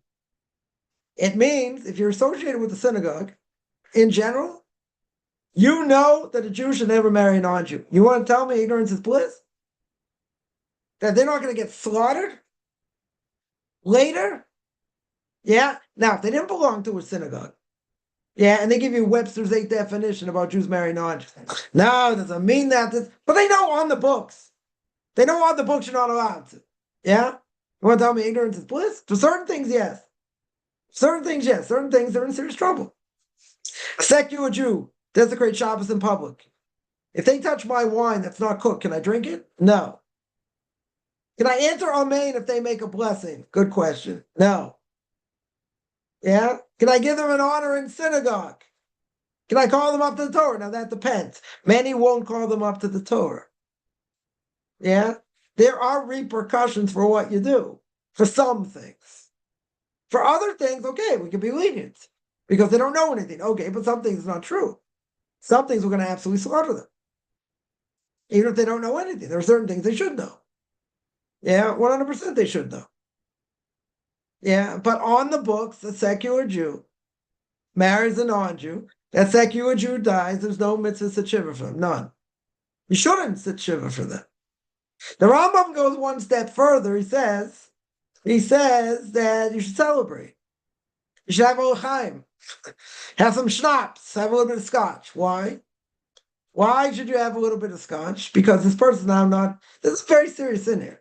Extremely serious in. Probably the biggest problem amongst the Jewish people today. Right? Goes hand in hand with lack of education. 70% into marriage. 70% into marriage in some places even higher. 85% into marriage. Yeah? Ignorance is bliss? No. In some things, I would agree, yes. They're still gonna get punished. Maybe not as severe, right? They're gonna get punished. I'll give an example. Gemara says, Avram Avinu sits at the gate of Gehenna, and he pulls all Jews out of going to hell, of going to Gehenna. Yeah, except someone doesn't do circumcision. Right? He'll be able to see from the person's soul they didn't do circumcision, he lets him go. Yeah? So the Gemara only says by someone who did not do circumcision, he pulls everyone else out. So I asked my rabbi this question. I learned this Gemara, and I asked him, what about someone who's intermarried? Somebody dies. Their spouse still alive. Non-Jewish spouse still alive. Does Abraham pick them out of Gehenna or not? And he looked at me and he said 4 words. He said, what do you think? That was his answer. Abraham is not picking out intermarried Jews if their spouse was still alive and they died. He's not taking them out of Gehenna. He's not helping them out. They're gonna fall straight down. It's sad. It's tragic. Right? Ignorance isn't bliss. Right? For some things, maybe a lot of things it is. Right? Maybe for certain things. Yeah. It doesn't mean they're not going to get punished. So it doesn't mean they're not going to get punished. Yeah, they'll get less of a punishment. Right? But the question's got to be, right? Yeah, it comes to Yom Kippur, how are you going to atone for a sin you didn't know you did? Yeah, so we say in the Shemona Esrei, things I know I don't know, right? God knows, so in general, you have intention, things I didn't know I did, God should have in mind whatever they are, because God remembers. Yeah? But they are absolutely going to get slaughtered for not knowing at different levels. Again, there are verses in the prophet Malachi that says, all Jews are coming back. All Jews are coming back when the Messiah comes. They're all going to repent. Okay, he's a prophet. You can't take what a prophet says lightly. Yeah? You ask me personally, I'm not saying I'm going against what the prophet says. It's very hard to understand. Very hard to understand. I'll give an example. Yeah? Not to get into politics. There was an absolutely high percentage of Jews, secular Jews, that voted for Obama twice. People thought Obama was like the greatest thing since sliced cheese, yeah? It wasn't the greatest for Israel, for sure. Right? That there's nothing to talk about. Yeah. Regardless, Regardless, how do you have so many secular Jews vote for this idiot? Yeah, because they're all a bunch of leftists. Most of the Jews are a bunch of leftists. Seculars, a bunch of leftists. Yeah. You think someone like Bernie Sanders will call him out? Yeah, self-hating Jew that he is. Yeah, we'll call out Mr. Bernie Sanders. Hope he's listening. Yeah. Take somebody like him. Because of what Israel's been doing in Gaza to defend themselves, he's like, we should haul, all money. All money coming to Israel. All money we give, we should haul it straight away. This is our only ally in the Middle East. This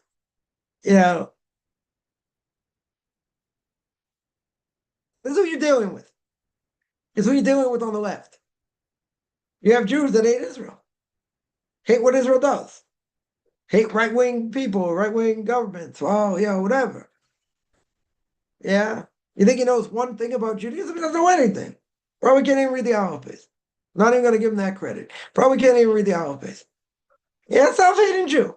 Many self-hating Jews out there. Yeah. Want to interfere in the elections, the right shouldn't win, do other things. Not to defend. That the Jewish people shouldn't defend themselves. Get rid of these maggots, Hamas, and destroy them. You're going to hold that against them? You got to be out of your mind. Because it's not going to stop in Israel. It's not going to stop here. It's going to be all over the place. So you knock them out, and you knock out Iran and Hezbollah, and whatever, you knocked out like the majority of people in the world. Yeah. Henry Kissinger, another self-hating Jew. Yeah. During the 6-Day War, they want to give you munitions. They were running out of munitions. How do you not help your own people? Your own people. What are the 3 character traits make a Jew? They're Rahmanim, Bashanim, Gimels, Chasadim. You have compassion for others. They get embarrassed easily.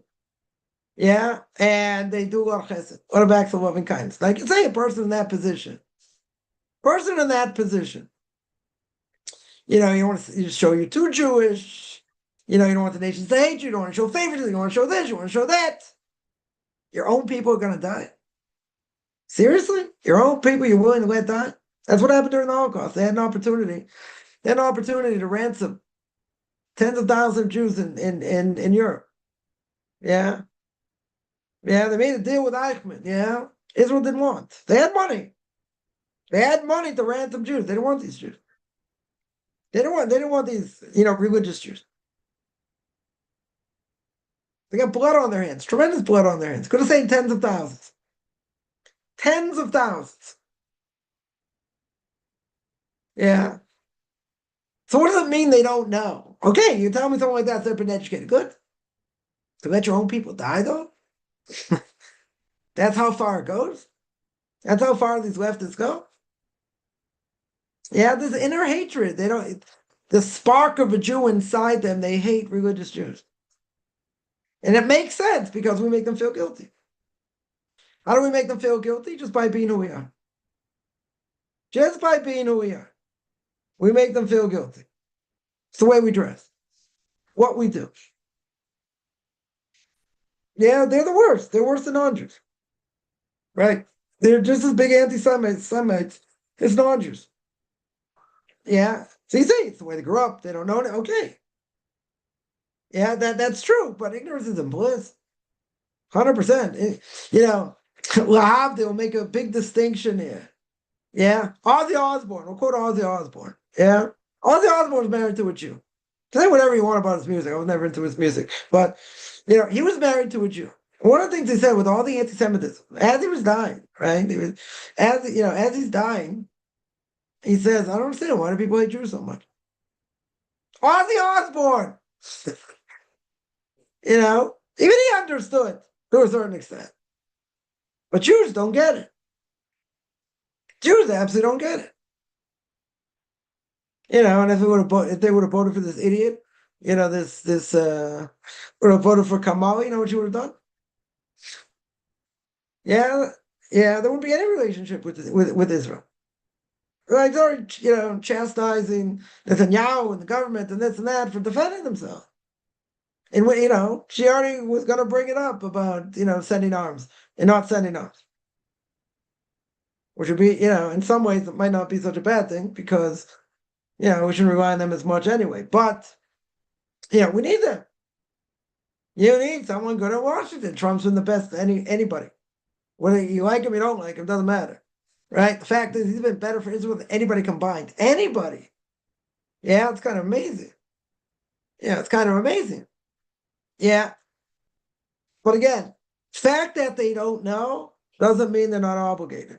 They're obligated, just at a different level. But for certain things, God's going to absolutely slaughter them. Slaughter them.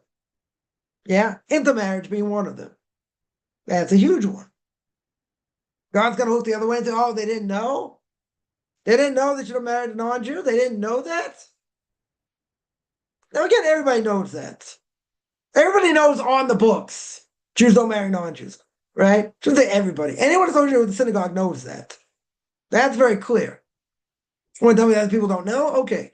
Even if some of them don't know, yeah, it's pretty clear. So even if it's pretty clear, you're going to say ignorance is bliss. Look at all the generations of non-Jews.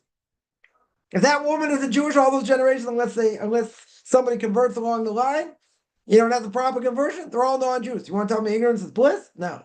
Ignorance is not bliss over here. For some things, yes. 100% for some things. Yeah, they will get punished as severe. Okay. But in the bigger scheme of things, they're in serious trouble. Very, very serious trouble. Right? If ignorance was bliss, then a secular Jew, if I had wine that wasn't cooked, they could drink from it. Not a problem. Yeah, there are repercussions, even if they don't know anything, for things that they do. There are severe repercussions. For other things, there are less repercussions. That's true, right? They'll get punished like they did by accident. Okay, but there are some that are so severe. What repentance can a Jew married to a non-Jew do, unless the non-Jewish spouse dies? Where's the repentance? They're over a Torah prohibition at least every time they're intimate. Every single time, Torah prohibition. It's pretty severe. Oh, but they didn't know. How in the world they don't know this? Did he get married a non-Jew? How do you not know that?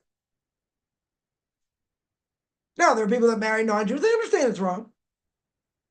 They understand in our eyes it's wrong. And that's all really matters. But at the end of the day, it doesn't matter. They're not going to be held accountable. Oh, they're going to be held accountable. For everything they do, they're going to be held accountable. Now, some things more severe, some things less severe. But to say ignorance is bliss, no. Absolutely not. So when our manages problems like Ura, very good, yeah.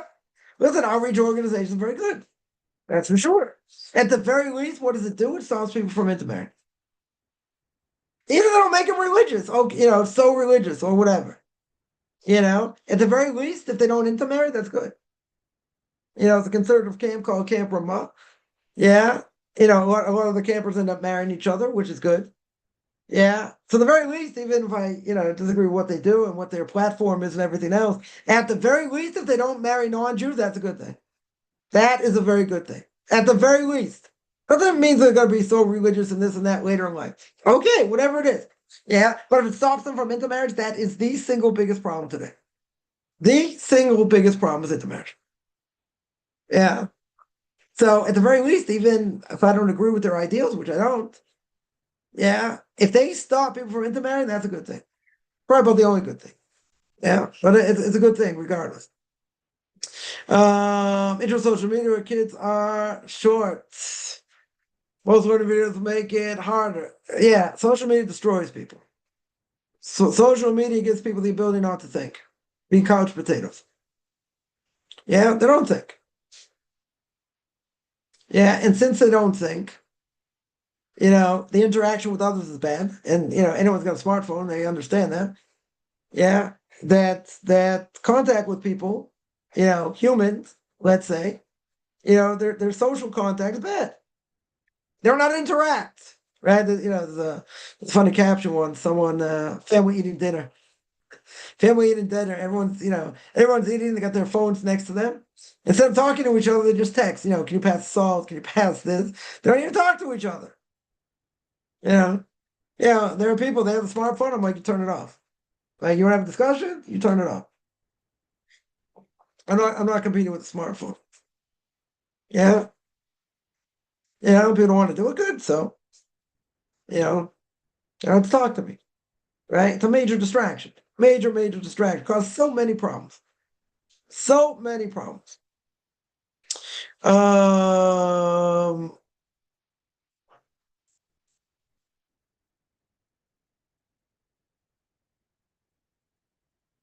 Someone here says interesting. That the Rebbe obviously is talking about the Lubavitcher Rebbe, yeah. Someone, a woman was reformed, becoming from wouldn't be good for him or her. Why? She doesn't want to have a kosher home. If they're married, yeah. One wants a kosher home, one not. Yeah, that's going to cause friction. Okay, right? You're gonna go. There's advice, and she married someone else, and she tried to have a kosher home. Okay. Um. Again, these things are complex. If a person's already married, let's say they're already married. Let's say a person's already married. Yeah. If a person is already married, right? If a person is already married, then the question is, how does the marriage stay intact? How does the marriage stay intact? Um, if they're both having tremendously different values, right? That's the question, right? It's very hard, right? And it's very, very hard, right? To keep somebody like that, um, to keep a family like that together. Extremely difficult. Definitely extremely difficult. So, a lot of times it'll happen after they're already married, right? If they're already going in different directions before, I don't know why they get married in the first place, but let's say let's say they did. Yeah, they were at different levels. Okay. Maybe that the spice going to come along. How they're going to work things out. Maybe they had things figured out. Maybe they didn't. Okay. But even so, person marries someone not with the same values is a problem, right? It definitely could be an issue. Very big issue. Yeah. So it's a very, how are you going to, and if you have kids, how are you going to raise them? Yeah. So it can work. It definitely can work. It's complicated. Yeah, like most things in Judaism, it can be, right? It can be very complicated. Somebody asked, oh, it's about Truma Meiser. Where does it go? Where does the Meiser go? So really, it was given to the Kohanim, right? And the Levites, supposed to be eaten in Jerusalem or given to the poor, depending on the year. You got Meiser Rishon, which is the first tithe, you give 10% of the harvest is given to the Levites. You got Meiser Sheni, was the second tithe. The first, second, fourth, and fifth years of a sabbatical year. Second tithe was separated, and it was brought to Jerusalem to be consumed in ritual purity. Then you had Meiser Ani in the third and sixth year, sabbatical year, tithes given to the poor. And Trumas Meiser was the Levites in turn give a portion of their mice would go to the Kohen, right? And then you have Meiser Ksafim, you have Meiser, tithes that are given to the poor. That's for Torah learning, other things, etc. Now the question would be, where does it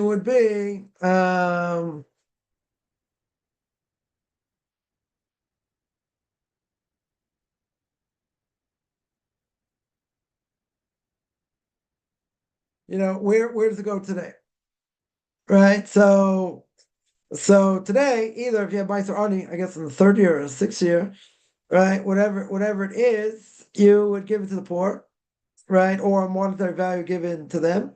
Meiser Sheni, again, redeemed in Israel. So what do you do? What do you do practically speaking? So here,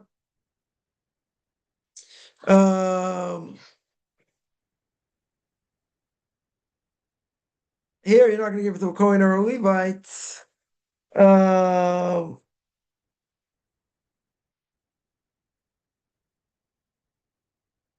so what do you do with it today?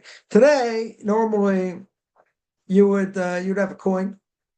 You'd have a coin. You'd have to take again. If if you know how to take it and how much you have to take. So you set it aside. You can throw it away, I guess, and you redeem it on this coin. Right? It's redeemed on this coin. So when you figure out the numerical value of what, let's say, I don't know, let's say if you're in the States, you have you have a quarter, let's say, 25 cents. Well, fruit is worth like a couple cents, right? So if you were to take, 10% or whatever, so it take you, take you a while to use up this quarter or something else. But you would take a coin. Obviously, you can't use that coin for anything, right? You have to set that coin aside, and you put it on that, right? You put the numerical value. You put the numerical value um, on that coin. And again, the value, the value of the currency. So whatever, there's the whole thing. So you separate, let's say, 1% total produce, which would be Truma Gedola, Truma's Meiser, and again, that coin has to be worth something, as well, and you put that amount on the coin, and the produce gets set aside. Um,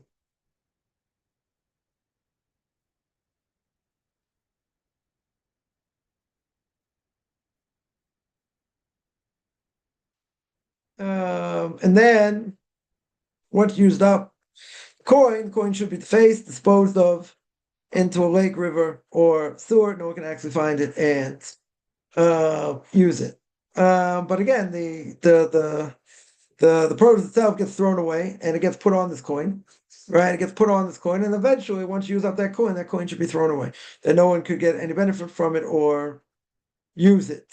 Someone asked, person's fate for the upcoming year written on the first day of Rosh Hashanah or by the end of the second day. Good question. I always forget this. I don't want to say anything, so a second.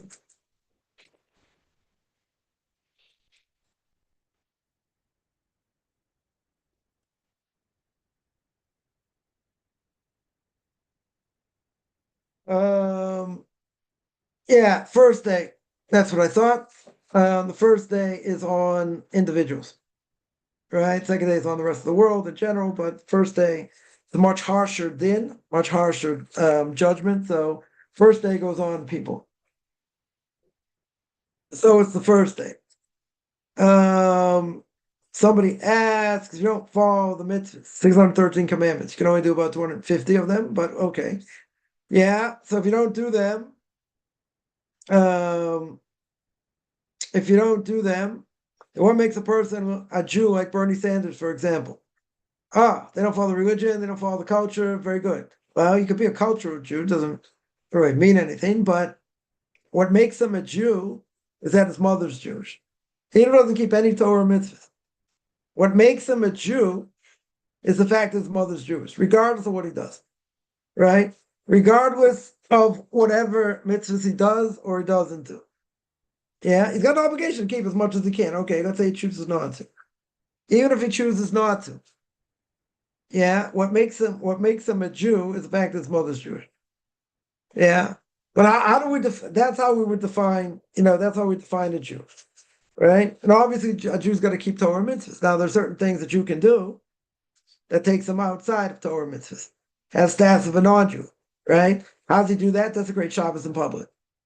How does he do that? He marries a non-Jew. Certain things, he can have the status of a non-Jew, technically speaking, right? He's still a Jew. You can't sell him chametz on Passover. For instance, he still has the status of a Jew, right? Even though he doesn't keep Torah mitzvahs. Yeah, as long as he doesn't do certain things, takes him outside of that. If he doesn't take him outside of that category, then he's okay. Then essentially he's okay. Being a cultural Jew doesn't mean anything, right? Probably be a cardiac Jew, as we would say, right? Jew in his heart. It doesn't really mean anything. It means keep certain things. certain customs, certain social norms, whatever it may be. But what defines a Jew is if if their mother's Jewish. If their mother's Jewish, there's no doubt then they're a Jew, regardless of what they keep or don't keep. Now the question's going to be if they intermarry, let's say they convert to a different religion, they're still a Jew, still a Jew. If they convert to, let's say you have a Jews for Jay, and he converted to Christianity, yeah, pretty bad, yeah. So let's say he did it, or she did it, yeah. Could I lend them money with interest? No. Could I sell them chametz on Passover? No. Right? They're still a Jew. Yeah. Now, in any of these cases, intermarriage is going to be a hard one, but any of these cases, they could get their status back, so to speak, and these things wouldn't apply if they repent. They repent properly. If they don't repent, they're in trouble. They're in trouble. But what makes them a Jew is what they do. Obviously, is the mitzvahs they keep. But again, technically speaking, if their mother's Jewish and they themselves don't keep any Torah mitzvahs, they're still Jewish, right? Unless they do something, let's say desecrate Shabbos in public. Okay, yeah. So in some ways, they lose their status as a Jew. Yeah, in some ways they have a status of a non-Jew, but for most part, they're still a Jew, regardless of what they do or they don't do. Right? Someone here said exactly what I said. He's born Jewish, right? Right. I know tradition, but I think it's the weakest spot. He's an idiot. Like, it's just, whatever. It's just, some of these things you can't even, make up. You see some like, some famous actors or producers or whatever, and they make statements about Judaism, like just idiotic statements. Yeah. And, the only thing that makes them a Jew is that their mother's Jewish. That's it. That's the only thing that makes them a Jew. Yeah, but they say like just idiotic things that like, insane. Like, they're worse than non-Jews in many ways. How they degrade Judaism and Jewish people and whatever. And people do it. It's like Jews do it. They'll say we make fun of them. We're like, you just want to be left alone. We don't, let them do what they want. They just don't want to be told what they do is wrong. Right? It's kind of like I call it the Haman complex, right? Why do I call it the Haman complex? Because everyone else can bow down to him and think he's God's gift to the world, except one Jew won't bow down to him. He says, I hate you, I hate all your people, I'm going to kill everybody, right? Someone isn't married, oh, your spouse is so great and this and that. Yeah, but your brother doesn't think so. Brother won't have anything to do with your kids and, and this and that. Yeah. But everyone else says, oh, it's a great person. Our kid's a great kid. This person's a nut. Yeah. You got 100,000 people saying, sucking up to somebody and saying, oh, how great your spouse is and your kids, and that one person doesn't think so because they're intermarried. I mean, it's not a personal thing. Yeah, the kids aren't Jewish. Okay, they're not related to you. Okay, they don't want to hear that. So you have one voice of reason, one voice of truth, and a million voices of non-truth. Yeah. With all the voices of non-truth and all the success and all the money a person has, that one voice of truth bothers them. Why does it bother them? Why does it bother them? Because the Pinto Yid, the spark of a Jew, says what they're saying is true. Why did Haman hate Mordechai? Because he knew what he said was true. And he knew what the truth was. And he knew where he came from. Yeah. Everyone else bowed down to him. People didn't like it and this and that. Okay. Yeah. He himself knew the truth. With all the money, with all the wealth, he tells his wife, what's it all worth it to me? Right? This Jew won't bow to me. So she gives him an idea to make this tree so high and kill him on it and hang him on it. Yeah. But he hated him. Why did he hate him? Because he knew the truth. Yeah. They knew the truth.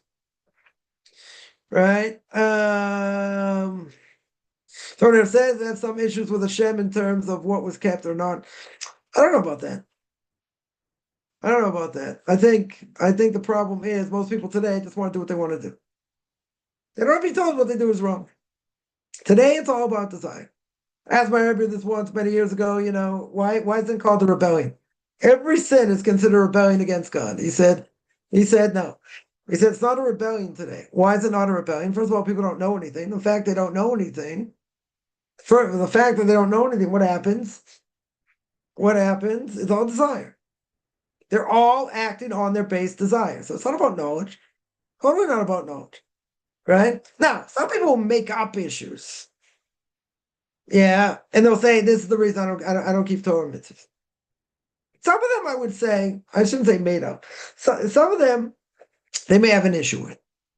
If God's supposed to be all good, why my father died very young of cancer? Yeah, okay, good question. Why did I have to suffer like this and like this? Now, did they really understand what suffering is? They know how it works. They know what goes on. They throw it out as a block. Now, I'm not saying they didn't go through a hard time. I'm not saying they're not going through hardship. They're going through hardship. 100% is hardship.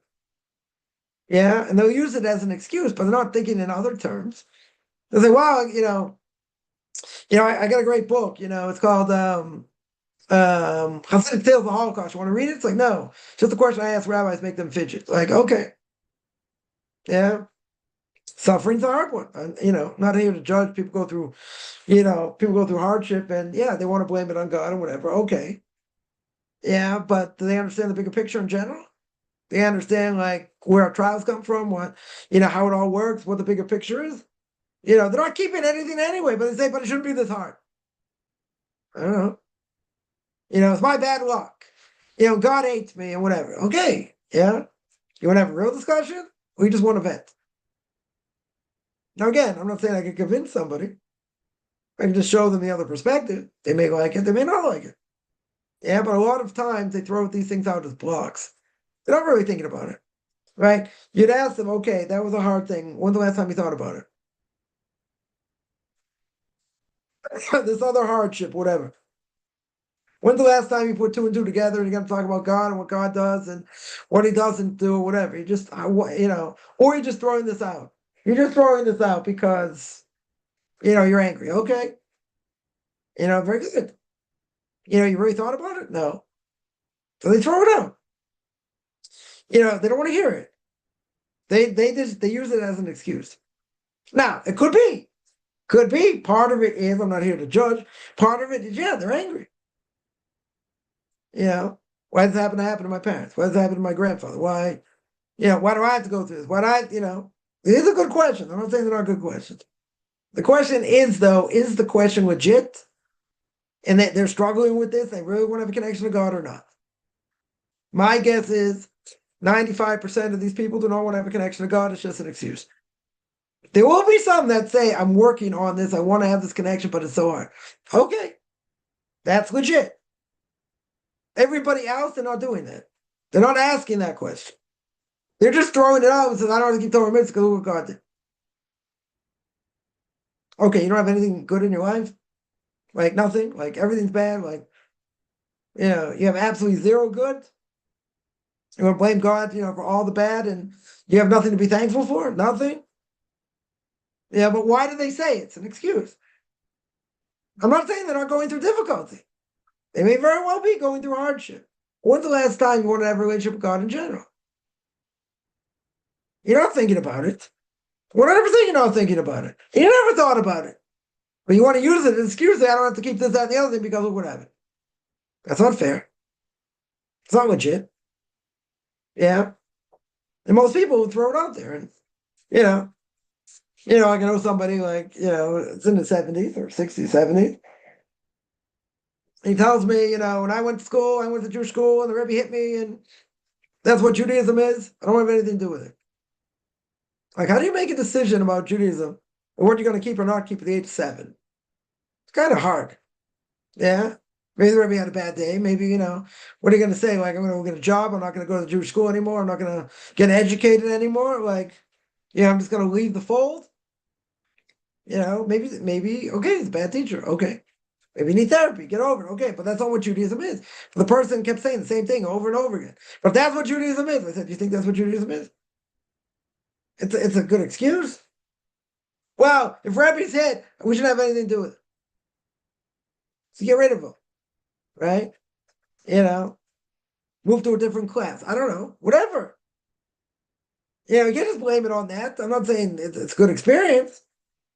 But you can't just throw it out there. Well, this is what it is. Who says that's what Judaism is? That's not what Judaism is. If you had a bad teacher, 10 years old, 4th grade, you have a bad teacher, you're going to say, that's it, I'm going to go get a job. We don't need no education, Pink Floyd. Anyone doesn't know. Yeah. What are you gonna say? You're chalking up to a bad experience. Everyone agrees it's a bad teacher, right? You gotta get therapy for it. You gotta move on. Okay, very good. Next. But at that age, you're gonna say, okay, that's what Judaism is. Very hard to say. Again, a person can be older, get embarrassed by a rabbi, this and that, and leave a bad taste in their mouth. Okay, I'm not here to judge. I'm not here to judge. Could that turn someone off? Yes. 100% it could. But at such a young age, seriously? Unless the person was like, God forbid, was raped or other things, I could hear. But so you don't make a decision at 7. Nobody makes a decision at 7 like that. Yeah, unless you had like a seriously bad experience. But again, you have a rogue person, let's say the person did something so terrible he goes to jail. Okay. Yeah, he goes to jail.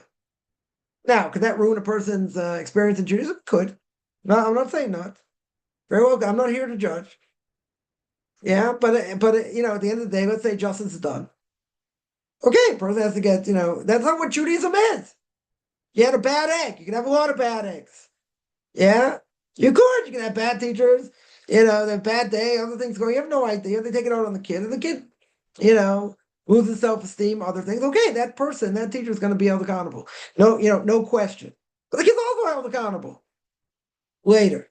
Decides to go off or whatever. We can't judge that. I'm not saying we should judge it per se, right? God will look at it however he does, but keep in mind it's a good excuse. You don't like school anyway. You want to be free or you want to be this. So this is a good excuse. To leave everything, but it's not legitimate. At the age of 7, to make such a decision, that's insanity. Yeah, again, depends what happens, but that's insanity, right? In general. Someone asks, even if you're not religious, you should at least share the fate of the people you belong. Oh, you don't have a choice. You do not have a choice. If you're a Jew, there's collective punishment. Yeah. You think any of these pro-Palestinian, quote unquote, these groups, you think they're singling out any type of Jews? They don't care. You're half Jewish, quarter Jewish, fully Jewish. Yeah. You're religious, you're not religious. Your fate is with the Jewish people regardless. Yeah. It doesn't matter if you look like me or not. They're going to hate you no matter what. If you don't live in Israel, they'll hate you wherever you are, right? Go to England, go to Germany, go to France, go to America, yeah? Any of these places, you think any of these pro-Palestinian marches, yeah, a bunch of thugs that they are, yeah? You show up and you say you're Jewish. What do they want to do? They want to beat you down. That's what they want to do. No matter how you look. You don't have to worry about sharing the fate. If they know or they think you're Jewish, they're going to beat you down if they could. Or do worse. Yeah? So sharing the fate, you have no choice. Right? We'll say, well, we're out there more. People see Orthodox Jews more. Can't tell secular Jews sometimes. Right? So we take burden, a greater burden of that. Okay. But you know what? God wants them to find you, they'll find you. They'll find you. So you're not going to have a choice. Right? You're not going to have a choice. You think Hitler, Yamach Shemo B'Zichro, may his name be blotted out, may he rot, wherever he is, you think he gave people a choice? He didn't give them a choice. You're quarter Jewish, half Jewish, 3/4 Jewish. You didn't care. You had Jewish blood, you were dead. Good as dead. He didn't make any distinction. So it's not a question of, oh, you're not religious. They're going to say, a secular Jew says, well, what are you taking us for? We're like you. We married your women, went to gymnasiums, went to your schools. Like, what do you want? We're like you. They say, no, you're not. And they're going to say, take the religious Jews. They don't marry women. They didn't go in the army. They didn't do any of these things. They didn't share the burden. Kill them. Why are you killing us? That's what secular Jews said. Many of them said, what do you want from us? We're like you. The Germans care? They care. They didn't care. By osmosis, you're going to pay the price. Right? Remember that. Whether you're religious or not religious, the non-Jews are going to find you. Potentially, they are going to find you. So your fate is sealed with Jews no matter what, if you're a Jew. Whether you're secular or not, you will be reminded you're a Jew one way or the other. Right? So it's not a question of share the fate. You will share the fate. No matter what you do, you'll share the fate one way or another. All Jewish people is connected. That's exactly what I said, right?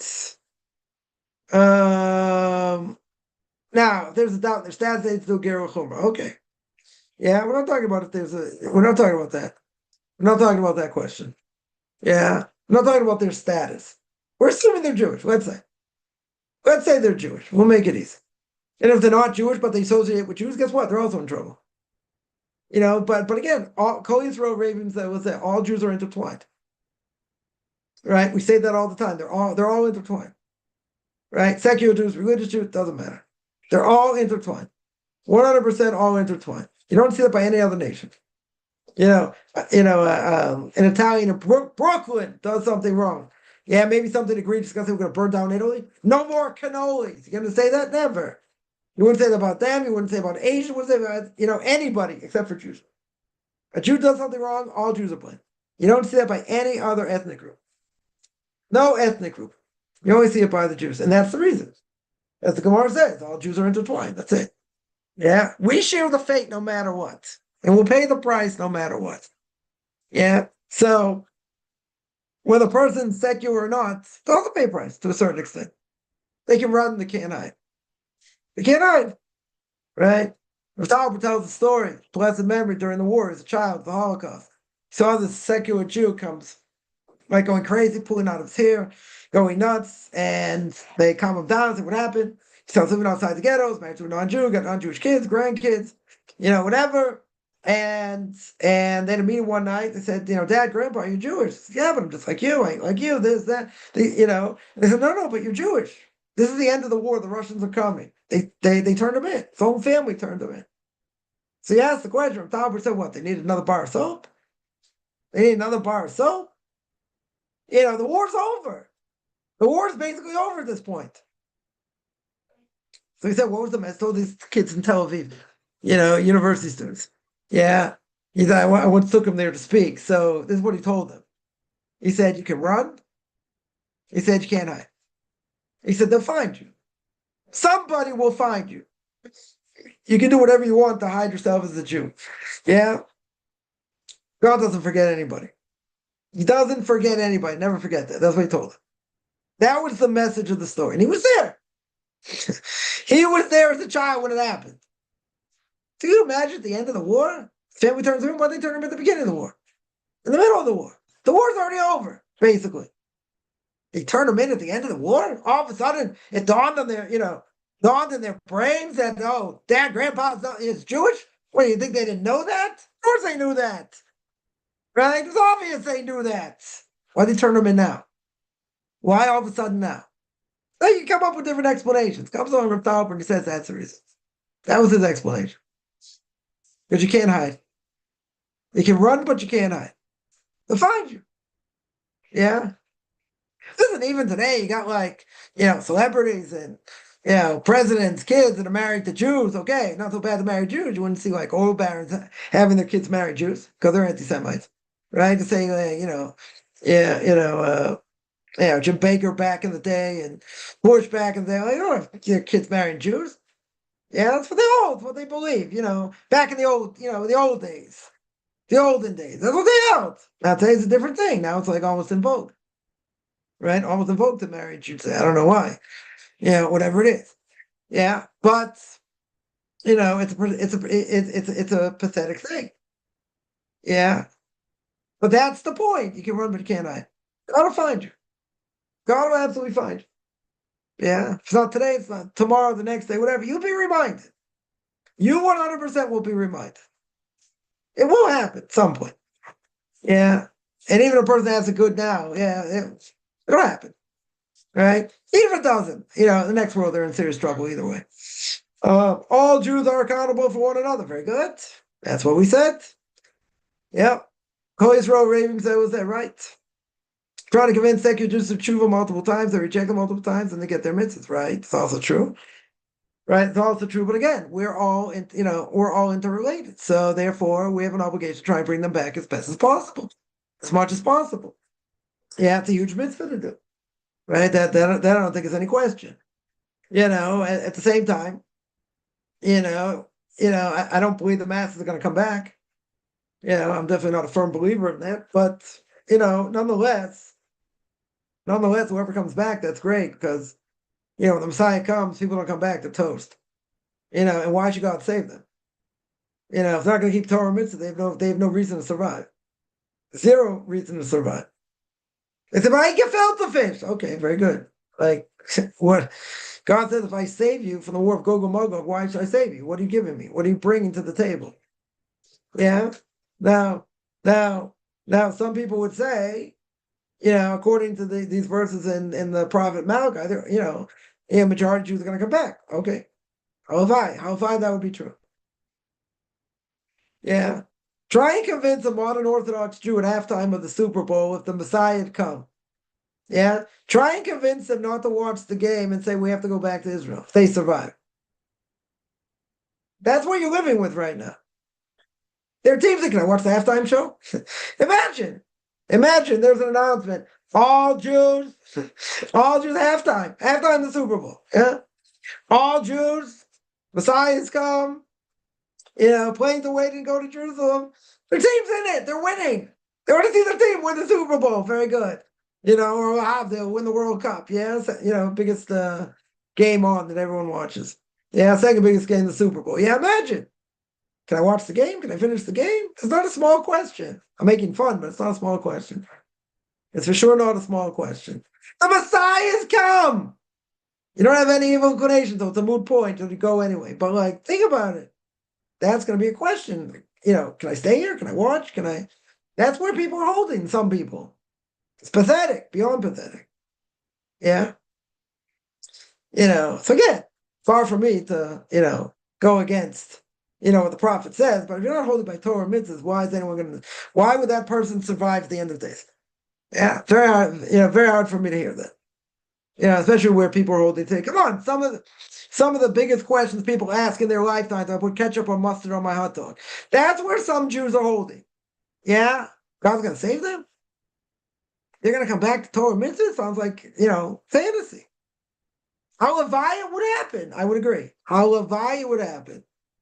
Yeah, I'm not such a big believer in it. Right? There are different interpretations of what Malachi means over here, but that majority of Jews are going to come back. That's hard to imagine. Very hard to imagine. Most Jews don't have no clue what it means to be a Jew at all. And even the ones doing outreach, they're reaching a fraction of the Jews out there. So who's going to survive?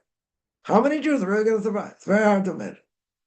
Yeah, I mean, it's not a minority position here. There are plenty of people who think the same thing. Yeah, that if you're holding by Torah mitzvahs and you're a Noahide, you should survive. You should survive. And if you're not, why would God save you? What reason do you have to be saved? Yeah. Any other questions?